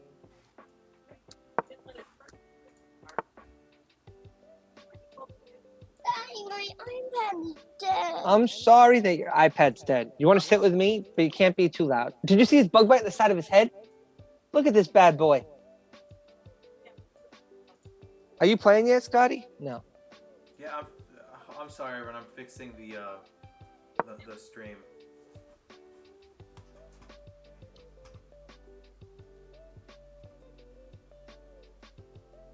Oh, Cartier was? Yeah, Cartier has I know, but it's different. It's me, and blame my mom. My mom told me to like don't compliment yourself. But I don't mean it. It's like I'm depressed in everything. I'm more of like I suck type thing. All right. I got Pooh Bear's game up versus Drew. Drew's 1439 versus Scott's 1234. Scott's underrated, but he's not as experienced as Drew for sure.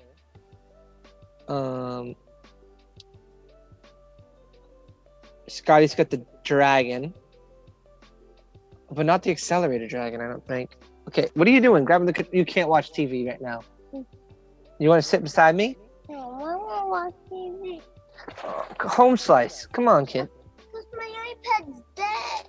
I'm sorry that your iPad's dead. Technology does that. My phone died too. That's why TV works. All right, hold on. I'll put it lower, okay? I gotta commentate this. That's the Dragendorf. Oh, the combination of Nidorf. I do the hyper accelerated dragon.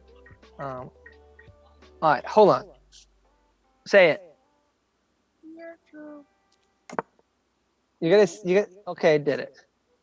You just can't have it loud, Link. Okay. But you can sit here. Here you go. Do you want cuddle? It's okay.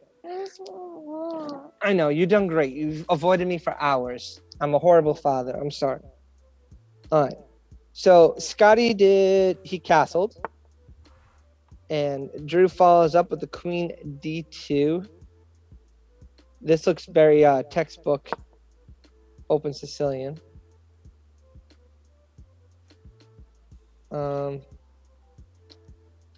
See that he doesn't have many Drew doesn't have many outlet squares for his bishop. He has to go back, but he has to plan what happens if they start trying to surround his bishop. My kids know chess. This Link, he says chest instead of chess. Lydian, my oldest, plays with me sometimes, but he gets frustrated when I don't let him win. Okay, put Cartoon Cat down. Okay, everyone's gonna think I'm a horrible dad that my 5-year-old knows Cartoon Cat. Festivity suggests White can sack a knight for 2 in that position and play a Bengal Gambit. I think Drew would identify a Bengal Gambit. I wouldn't, but I'm guessing he would. He's puts a lot of time in. I don't know if he can adapt, like be able to do it though.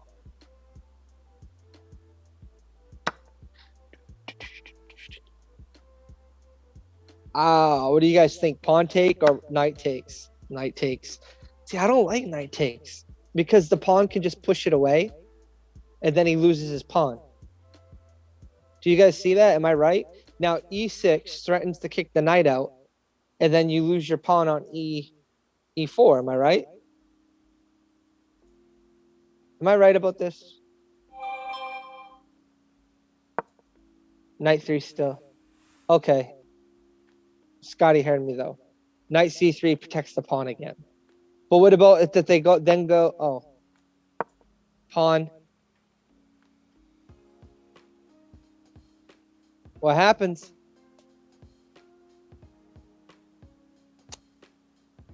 Nobody listens to Charlie Silva, man. I'm telling you. Charlie Silva.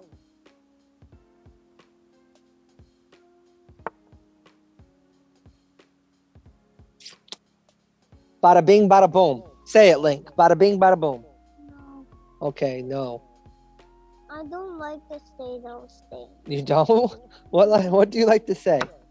I only like to say. It's not theory. It was just my eyes. I only like to say. Oh, I didn't see that. I only like to say Thomas.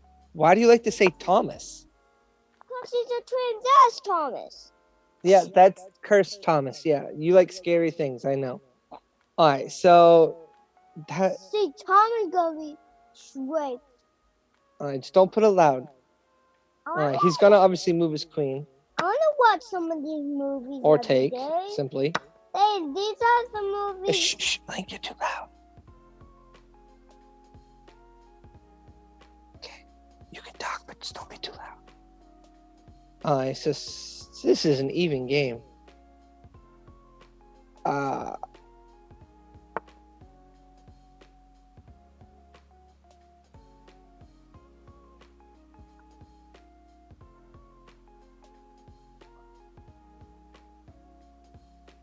I'm guessing he's gonna try to fix his knight.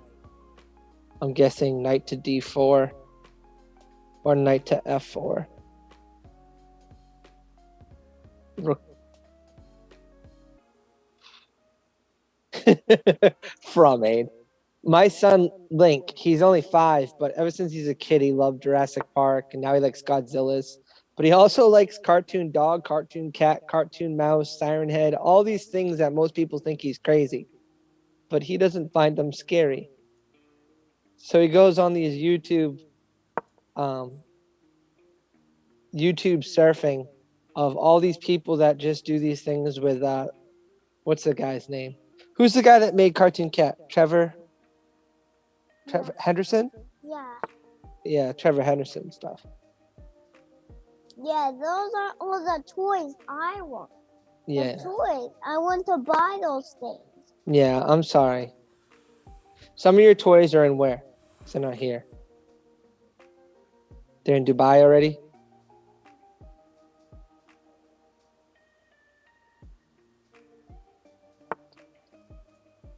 Hmm. Oh! Did I just miss something? Let me go back. Did he just hang his rook? Dude, was that a tactic or just a blunder?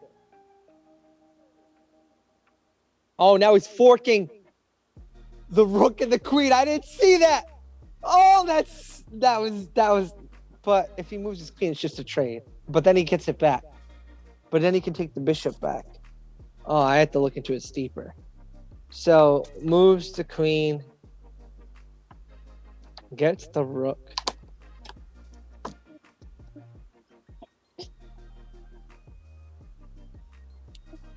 Yeah, queen g5 though. Dude, you're really drinking some water. This is a good thinking time.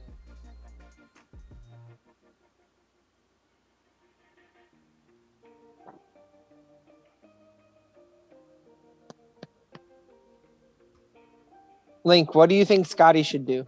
What? Which piece should he move? The black ones. Which one? I moved it. No, don't touch the mouse. Just which black piece should he move? The bishop? The dark squared bishop? I don't know. Unless you see something I don't. They So salsa water. I don't say salsa, I say soda. Or carbonated water. Mama gave you this. Here's your Geigen. what is this? Queen over- C7. That's your food from earlier. All right. So, what?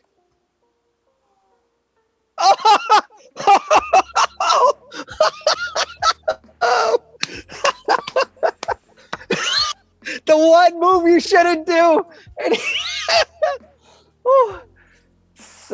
Give it to him where it hurts, Drew. Good job. Give him that the Colorado loving. I don't like the salt of it. You don't like the what? You don't like this? Ravioli? It's almost dinner time. Supper. I want something else. Mama's gonna make a cheeseburger. But you have to bring it down. Anything would have been better. Bring the cheeseburger downstairs, Mom. So, did you guys hear how Scotty just said, I'm an idiot? It's the same thing when I say I suck. It's not like he's being serious. It's just, dude, take the rook. Oh!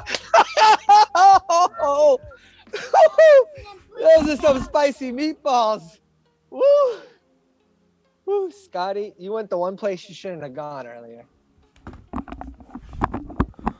Alright. Well, GG's. I gotta run. Yo, your wife? No, we're good. We're good. I gotta go though. Okay, Alright. so your wife's not delivering it right now. No, but... no. Alright, take care. All right, well, the dojo wishes your wife and you all the best why she possibly can go into pregnancy Yep.